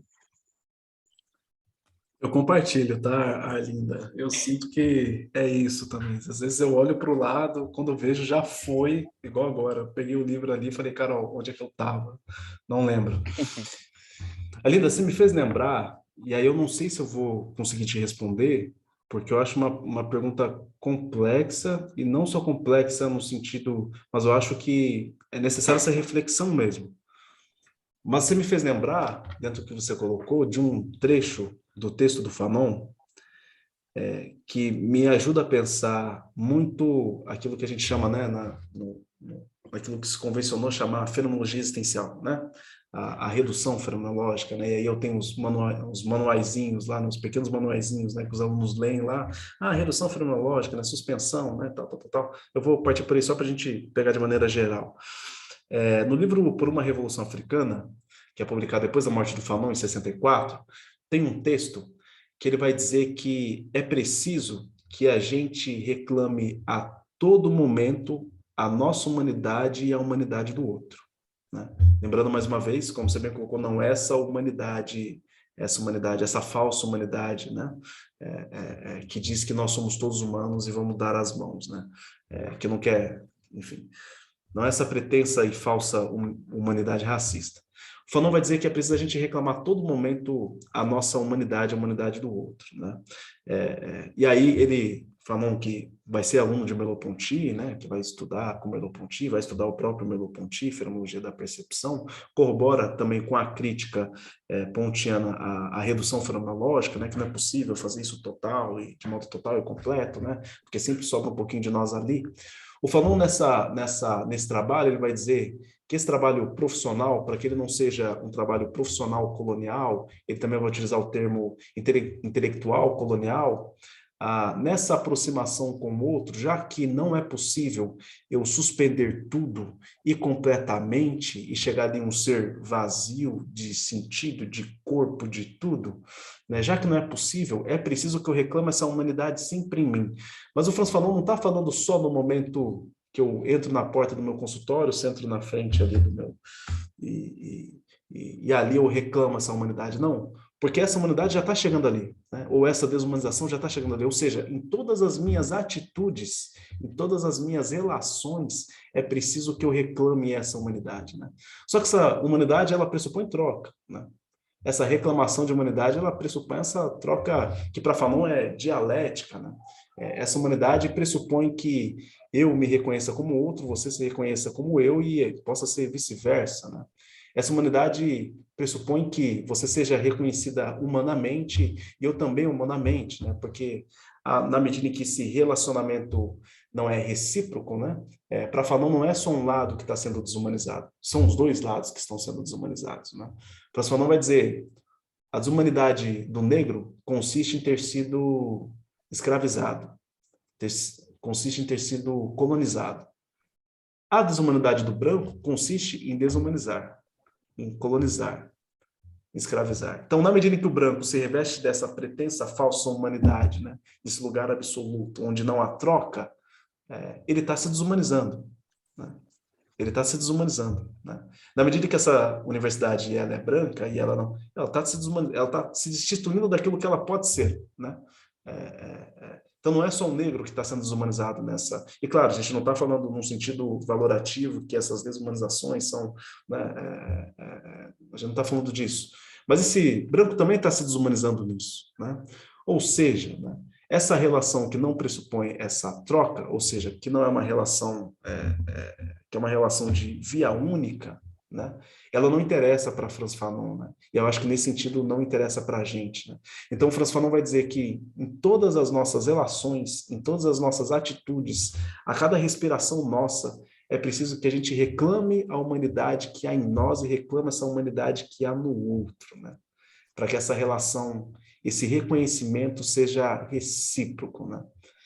Sei que eu não entrei diretamente no que você colocou, mas eu acho que isso ajuda a gente a pensar essas relações, esse lugar de representatividade, esse lugar do próprio lugar de fala, né? Não sei, o que você acha? Eu acho que você entrou. Entrou bastante, porque pensando na questão da fenomenologia, né, pela redução russeliana, né, e pensando que ela tem a questão da intencionalidade como, né, o seu pressuposto primeiro, né, a intencionalidade é de se chegar às coisas mesmas de quem? Né? Então, como uma ciência de rigor, né, se eu for chegar como o desumano branco, né, as coisas mesmas do desumano branco, eu estou chegando em outro lugar completamente distinto, né? Então, eu queria te agradecer e dizer que você entrou bastante. Muito obrigada, viu? Boa Eu que noite. agradeço. Olha, Lindo, eu lembrei, você está me fazendo lembrar várias coisas aqui interessantes, né? O Fanon, ele vai brincar com isso, né? Ele vai dizer, se é verdade que a consciência, esse movimento em direção ao mundo, né? Ou seja, essa consciência, ela nadifica esse mundo, né? É verdade também que essa consciência não é só esse processo negativo, ela também é afirmação. E aí o Fanon brinca com isso, né? Se é verdade que eu sou negação dessa desumanização, né, como Sartre vai colocar, é igualmente verdade que eu preciso ser afirmação dessa humanidade. É igualmente verdade que eu preciso ser afirmação dessa humanização. Não me compete esse projeto racista, antirracista, sartreano. Para Fanon, não compete apenas ser a negação da negação. Compete também ser a afirmação dessa humanização, né? Que eu acho que conversa com o que você trouxe no final, né? Dessa intencionalidade, né? Se é verdade que eu sou em direção ao mundo, eu sou em direção ao mundo, né? Primeiro, que mundo é esse, né? Porque a depender desse mundo, se é um mundo interditado, essa minha direção em relação ao mundo já vai ser modificada completamente, né? Já é uma direção, né, desumanizada, como você colocou, né? Obrigado. Obrigado a você.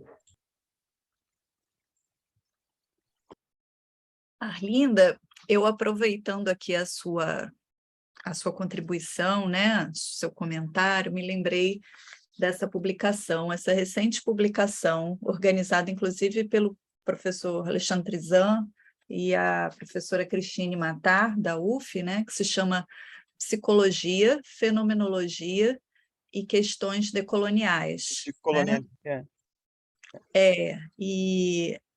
E nessa publicação, principalmente o primeiro capítulo, que é do professor Alexandre Cabral, né, ele vai discutir pelo viés da fenomenologia, né?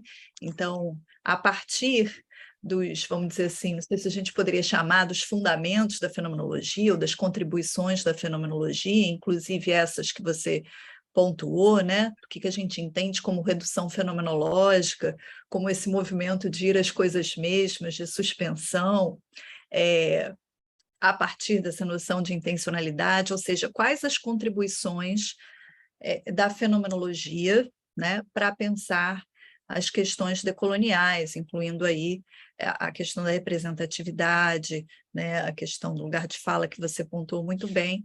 Enfim, então eu acho que fica aí como uma sugestão, não sei se você conhece esse livro, mas eu acho que poderia te ajudar também nisso que você está pensando. Obrigada, Carolina. Eu conheço, sim, o livro. Eu sou aluna de uma outra especialização no UNCAF, a de Bacana. psicopatologia, e tem sido bem boa essas trocas todas. Obrigada pela indicação, de toda forma.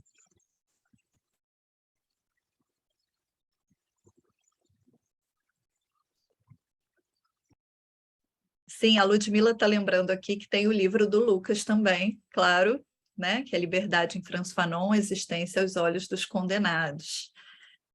Está publicado por que editora, Lucas? Foi pela Polodoro. Esse livro, inclusive, ele está virando lenda, viu, Carolina? Porque ele foi publicado no ano passado, ele foi no formato e-book e no formato PDF. Então, ele está gratuito para quem quiser acessar. Coloca lá polodoro.com.br, você tem acesso ao livro. Mas a versão física está sendo só nesse ano, né? Eu acredito que agora, finalzinho de junho, ele já está... Acabei de receber, inclusive, a última versão para ser impresso aí. Então, acredito que finalzinho de junho, início de julho, ele já está na rua aí. E o primeiro lançamento a gente vai fazer aqui em Maringá com o Davidson. O Davidson Cossi.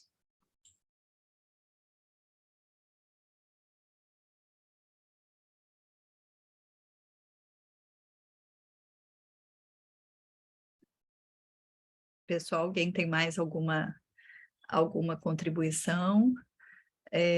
A Genair, falando, Lucas, fala novamente a indicação do livro Franz Fanon pelos críticos. Alô? Genair, é do segundo selo, tá? Franz Fanon pelos textos da época. É esse livrinho aqui, que foi lançado pela Fundação Fanon, lá fora, em que ele reúne textos da filha de Fanon, Meirelles Fanon, da Josi Fanon, a Mebembe, deixa eu ver, Aimé Césaire. Tem um texto do Césaire que é magnífico, quando o Franz Fanon morre. O Césaire escreve, Franz Fanon era o autor violento, humanista, né? Era o autor da violência humana, né? Esse processo, né? Esse processo de, por meio da violência, destituir essa violência, porque a violência só conhece a linguagem violenta, né? Então, o Franz Fanon não está falando que você tem que ser, né? Mas ele está dizendo a violência já está aí, né? E é só por meio desse movimento, né? A violência ela só conhece essa linguagem, né? Tem textos magníficos aqui, ó. Textos muito bons, e também traz alguns textos do Fanon, alguns textos perdidos aí, foi lançado lá fora pela Fundação Fanon e aqui pela Segundo Selo. Super. Deu para pegar aí, Janaí? Qualquer coisa eu escrevo aqui no chat. Ó, esse é o meu, que a Ludmila estava divulgando, que daqui a pouco sai o bichinho.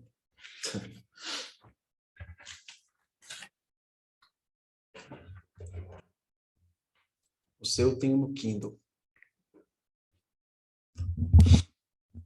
É bom que já dá para marcar, né? Não precisa ficar comprando post-it.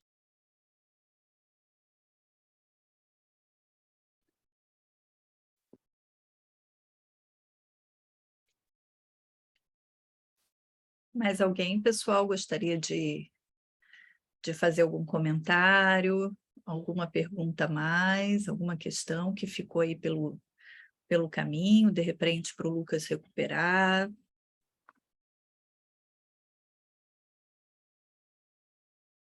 Acho que a Tayla está botando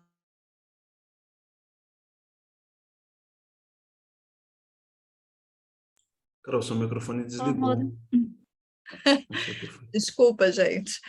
O colorismo se relaciona com essa ideia de humanizar / fortalecer esse movimento?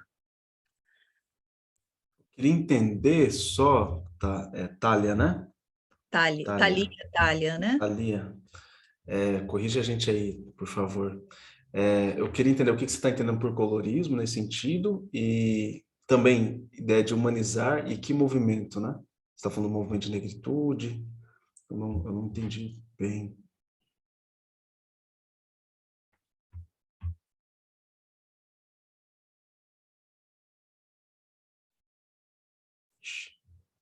Aquele silêncio, a hora do silêncio constrangido. O microfone dela está com problema. Sim, Thalia, pode formular a sua pergunta, a gente te aguarda.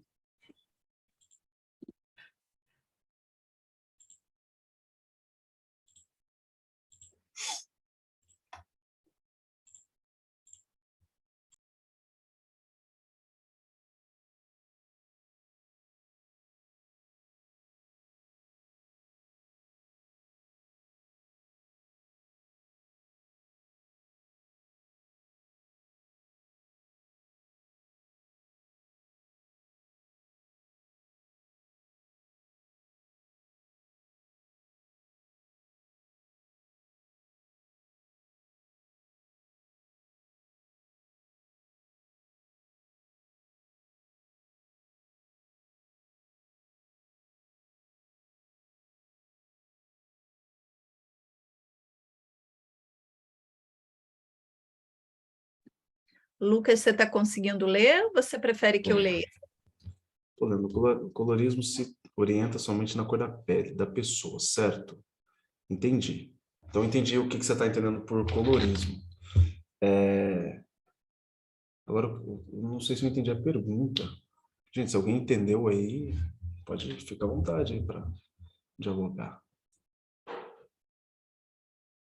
Isso orienta na cor da pele da pessoa, certo? Certo.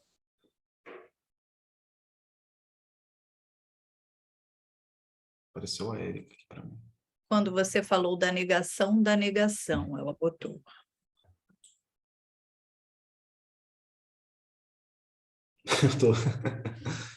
Desculpa, viu, Thalia? Às vezes eu sou devagar, tá? Às vezes A eu gente também descorrijo. precisa de um tempo para formular o pensamento, né, Lucas? Às vezes eu Eu estou descorrijo. entendendo que ela está... Bom, ela está falando do colorismo.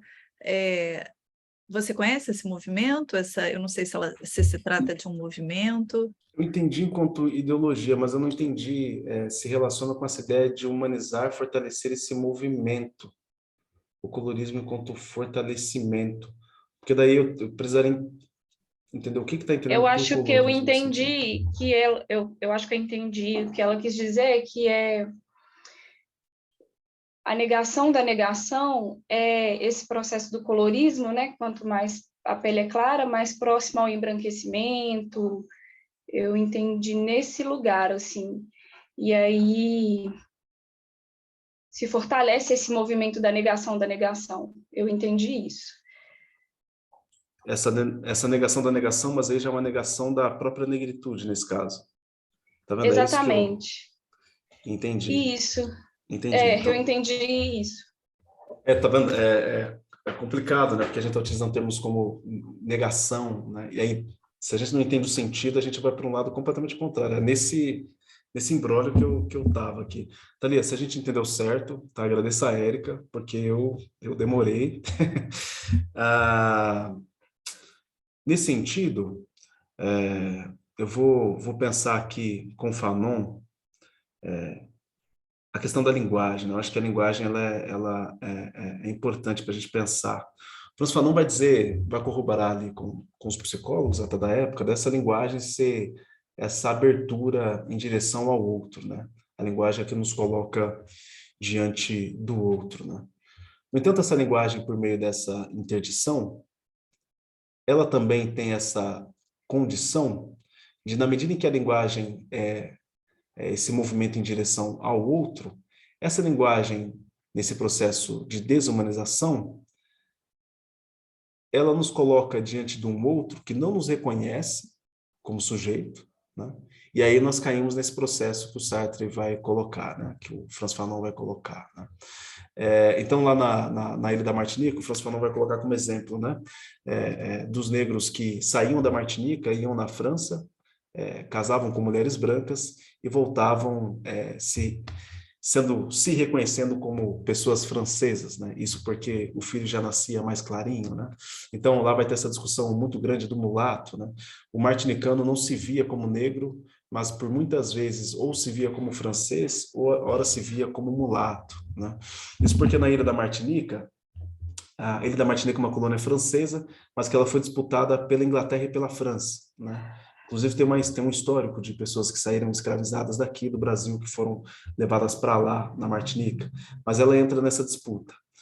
A França, boba nem nada, o que ela diz para o martinicano? Olha, se vocês lutarem ao nosso lado, né, se vocês lutarem ao lado da França contra a Inglaterra, nós reconheceremos vocês como vocês terão a cidadania francesa, vocês serão reconhecidos como humanos, né? Ora, o martinicano escravizado, ele luta ao lado da França, né? Expulsam a Inglaterra do terreno francês, né? E são reconhecidos então como franceses, né? É bem próximo da nossa abolição inconclusa daqui, se a gente for pensar. O Fanon está dizendo aí que não houve reconhecimento nenhum. Aí houve um reconhecimento natural, é um reconhecimento em que você não reconhece o outro como humano, né? Essa cidadania foi concedida, né? Essa cidadania, o povo da Martinica não tomou da mão do francês, ela foi concedida à população da Martinica. Nesse sentido, para Frantz Fanon, não há um reconhecimento humano aí. Houve um reconhecimento enquanto objeto, pois eles não deixaram de ser martinicanos aos olhos dos franceses, né? Nesse sentido, o martinicano ele cresce acreditando ser francês. Porque na ilha da Martinica, após esse momento, a França se retira dali e o que vai ficar por ali são apenas alguns colonos, né? Então vai morar pouca gente ali branca na ilha, né? O Frantz Fanon vai dizer que eles inclusive o martinicano ele não conhecia esse contraponto, né? Esse contraponto branco, né? Eram só esses martinicanos que viviam ali, né? Então esse martinicano não acreditava ser negro, ele acreditava ser francês, ele aprendeu a amar a França, ele foi ensinado a amar a França, e aí a linguagem, né? Ele acreditava que falando como francês, falando o francês, ele alcançava essa França. Mas o Fanon vai dizer que nem só falando esse martinicano era reconhecido, nem só casando com uma francesa esse martinicano era reconhecido, né? Nem sendo fruto desse processo de mestiçagem, esse martinicano era reconhecido, porque a França sempre olhava para esse martinicano e apontava, não esqueça que você é negro. Então, quando tem a Segunda Guerra Mundial, alguns soldados franceses eles fogem da invasão alemã em Paris, e eles vão se refugiar, então, aonde? Na Martinica. Quando esses soldados franceses chegam na Martinica, esse martinicano recebe esse soldado francês. Nossos irmãos de pátria estão aqui. Esses soldados franceses, quando chegam então, na Martinica, falam assim, vocês não são franceses, vocês são martinicanos, né? E esse martinicano é pela primeira vez que ele se reconhece como preto, e é quando o Aimé Césaire chega na ilha falando que ser negro é bom. Então, tem todo um momento. E aí eu acho que a gente está no cerne da tua questão, tem todo um momento que esse martinicano, ele vai ver que ele não é francês, que ele não é branco, então ele começa a ter os seus olhos para a África, ele começa a olhar para a África, ele fala, bom, se eu não sou branco, não sou francês, eu preciso me identificar com esse negro do qual eu sou. Então seus olhos voltam para a África. E o mulato, então, ele olha para o martinicano. Mas esse francês, ele olha para o martinicano como um mulato. Ele fala, vocês não são tão africanos assim, vocês não são essa África que vocês estão acreditando que são, né? Então aí está um problema posto, né? Esse problema do colorismo nessa relação desse reconhecimento, né? Frantz Fanon vai dizer que na medida em que este homem negro martinicano ele se relaciona com essa mulher branca, ou essa mulher negra na Martinica se relaciona com esse homem branco, não é apenas essa relação que ele está buscando, ele não ganha apenas os beijos, os abraços, né? É de toda uma cultura que ele se apossa, né? É de toda uma cultura que ele está se apossando. Nesse sentido, se a gente for pensar a má-fé, né?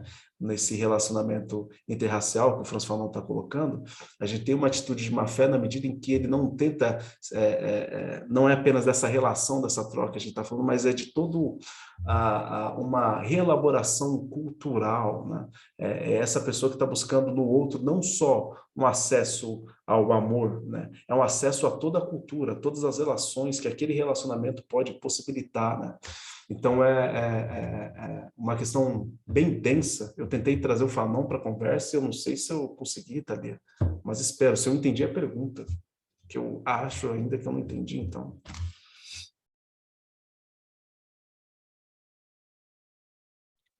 Lucas, aproveitando, né, tem algumas pessoas pedindo seu contato, não sei se você poderia divulgar um e-mail, inclusive falando agora aqui para Thalia, né, que a Thalia poderia então formular exatamente o que ela quis dizer, o que ela quis perguntar, e fica aí o convite, de repente, para ela trocar com você um e-mail e você ter um tempo a mais também para pensar, né, essas questões e a questão colocada por ela. Perfeito, Carol. Eu vou digitar, vou colocar aqui no chat. Pode ser? Tá ótimo, pode ser, pode ser. Está certinho. Só, Lucas, também eu tinha pedido à Carolina, né, porque o meu tema de mestrado tem a ver muito com a experiência vivida, mas eu vou ali buscar um pouco do Sartre e eu vou querer também algum material, se tiveres para mim, tá? Ótimo. Ótimo. Você quer que eu passe? Você quer que eu diga? Você quer que eu fale aqui? Tu pode digitar o teu e-mail que depois eu envio para ti. Perfeito. Mas só te adiantando, tem um autor que eu acho que vai ser crucial para pensar a experiência vivida, que é o Richard Wright, né? Quando Black Boy, o nome do livro. Black Boy. Aqui no Brasil, a primeira tradução foi chamada de Negrinho, né? Foi uma tradução extremamente racista desse texto, e aí na segunda tradução optaram por deixar com Black Boy, que é o título do livro, né? Mas aí colocaram, pelo jeito de estragar, colocaram Infância e Juventude de um Negro Americano, né? Como se fosse uma obra apenas biográfica, né? Então veja, né? O racismo ele te coloca nesse ciclo infernal que você tenta sair e você acaba mordendo o próprio rabo, né? Richard Wright, eu acho que é fundamental para você. E do Richard Wright também não tem como fugir do Webb Du Bois, né? Que são dois autores que vão fundamentar também essa experiência vivida fanoniana, né? Eu falava, acho que a Sarah, quando ela coloca, né, dessa experiência vivida, que os existencialistas, os fenomenólogos, né, ora buscam no Merleau-Ponty, né, e aí o Merleau-Ponty fala lá do Husserl, né, ora buscam na Simone de Beauvoir. Quando a Simone de Beauvoir, nos seus diários, eu só não vou saber precisar se é a força das coisas ou força da idade, e ela diz que esse termo ela encontra também no Richard Wright, né, que é um autor que estava pensando, não a partir da fenomenologia ainda, mas essa expressão, né, da experiência vivida já estava lá. E aí, quando a gente pega o texto do Fanon, o Fanon está citando Black Boy e ele está citando Filho Nativo, esses textos do Richard Wright, né? Então, ele está pensando nessa experiência vivida. É um autor que eu acho que é interessante aí, para ter um debate epistemológico aí que está posto. Né? Se puderes colocar o teu e-mail aqui, que depois eu mando um e-mail para ti. Perfeito. Perfeito. Eu coloquei ali. Chegou a ver? Não tem aqui. No chat? Foi no chat? Não apareceu, Lucas. Não apareceu. Não. Será que eu mandei direto para a Divina.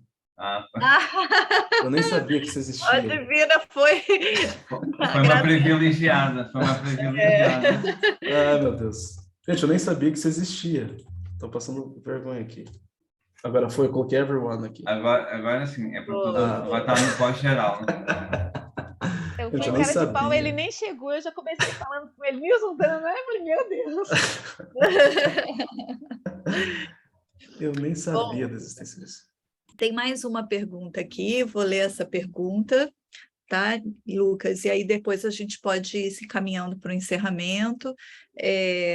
A pergunta é do Samuel, ele fala assim, as contribuições de Fanon, de alguma forma, são expressas na prática clínica psicológica? Não, desculpa, você tem duas perguntas, veio uma seguida da outra e me confundi. Então, vou ler essas duas últimas perguntas e a gente vai se encaminhando para o encerramento, tá, pessoal?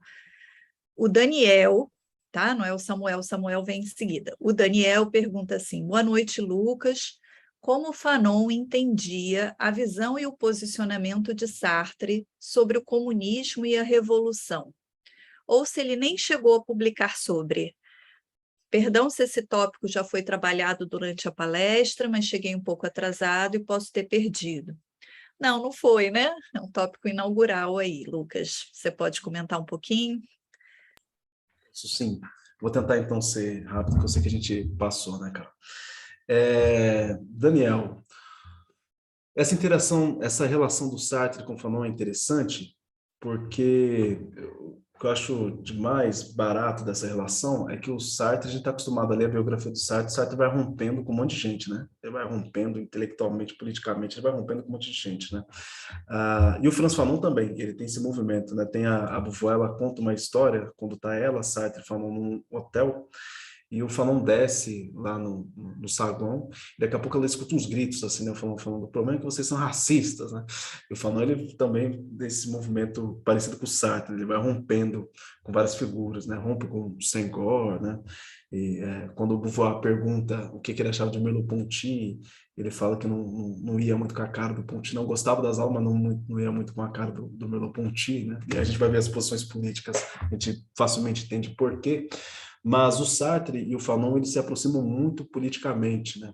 Tem um dado da biografia do Fanon, que eles estão... Eu só não vou saber precisar o lugar, mas o Sartre estava levando o Fanon para conhecer alguns lugares, e aí o Fanon fala desse engajamento dele com o povo argelino, com a guerra anticolonial na Argélia, e dessa identificação com a Argélia, porque é na Argélia que o Frantz Fanon identifica a possibilidade daquilo que ele está pensando, né? E aí o Frantz Fanon questiona o Sartre, né? Mas como é que você se identifica ainda como francês, né? Como que você ainda consegue se identificar como francês, né? E o Sartre dá uma resposta, né? Muito mais interessante eu, enquanto um intelectual francês, criticando essa França, né?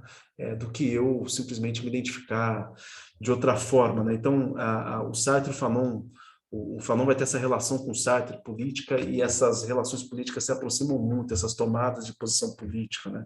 Quando o Fanon é convidado a ir para a França, né, pensar essa revolução do lado de cá, ele fala, não precisa ir para a França já tem um Sartre, né? A França já tem um Sartre. No entanto, o Fanon, ele morre em 61, né? Quando o Fanon, ele pede o prefácio dos Condenados da Terra do Sartre, inclusive dizem as boas línguas aí, que quando o Fanon lê o prefácio do Sartre, ele fica desgostoso e fala, putz, agora eu vou ter que me retratar, né?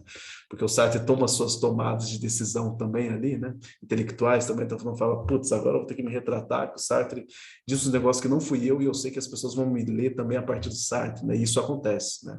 E é o que acontece. O Fanon, deixa eu lembrar que momento eu estava, o Fanon, ele pede esse prefácio do Sartre, e é um Fanon que estava, acho que a gente falou sobre isso, né? É um Fanon que estava dando aulas do Crítica da Razão Dialética, né? É um Fanon que estava dando aulas do texto do Sartre, mas não é um Fanon que consegue ver essas posições a posteriores do Sartre, né? Ou isso que surge desse Crítica da Razão Dialética, né? Mas politicamente, Sartre e Fanon eram autores que não estavam divergindo, né? Eu não tenho textos, eu não lembro de textos de Fanon divergindo de Sartre nas suas posições políticas. A gente tem esse debate intelectual posto, sendo feito aí, mas essas divergências políticas eu desconheço. Então, eu acredito que nesse sentido, se é um Fanon que começa criticando muito o trabalho do Sartre, é um Fanon e um Sartre que terminam bem mais próximos. E claro, teriam suas divergências, né? Mas não romperam nem ao final da vida de Fanon, né?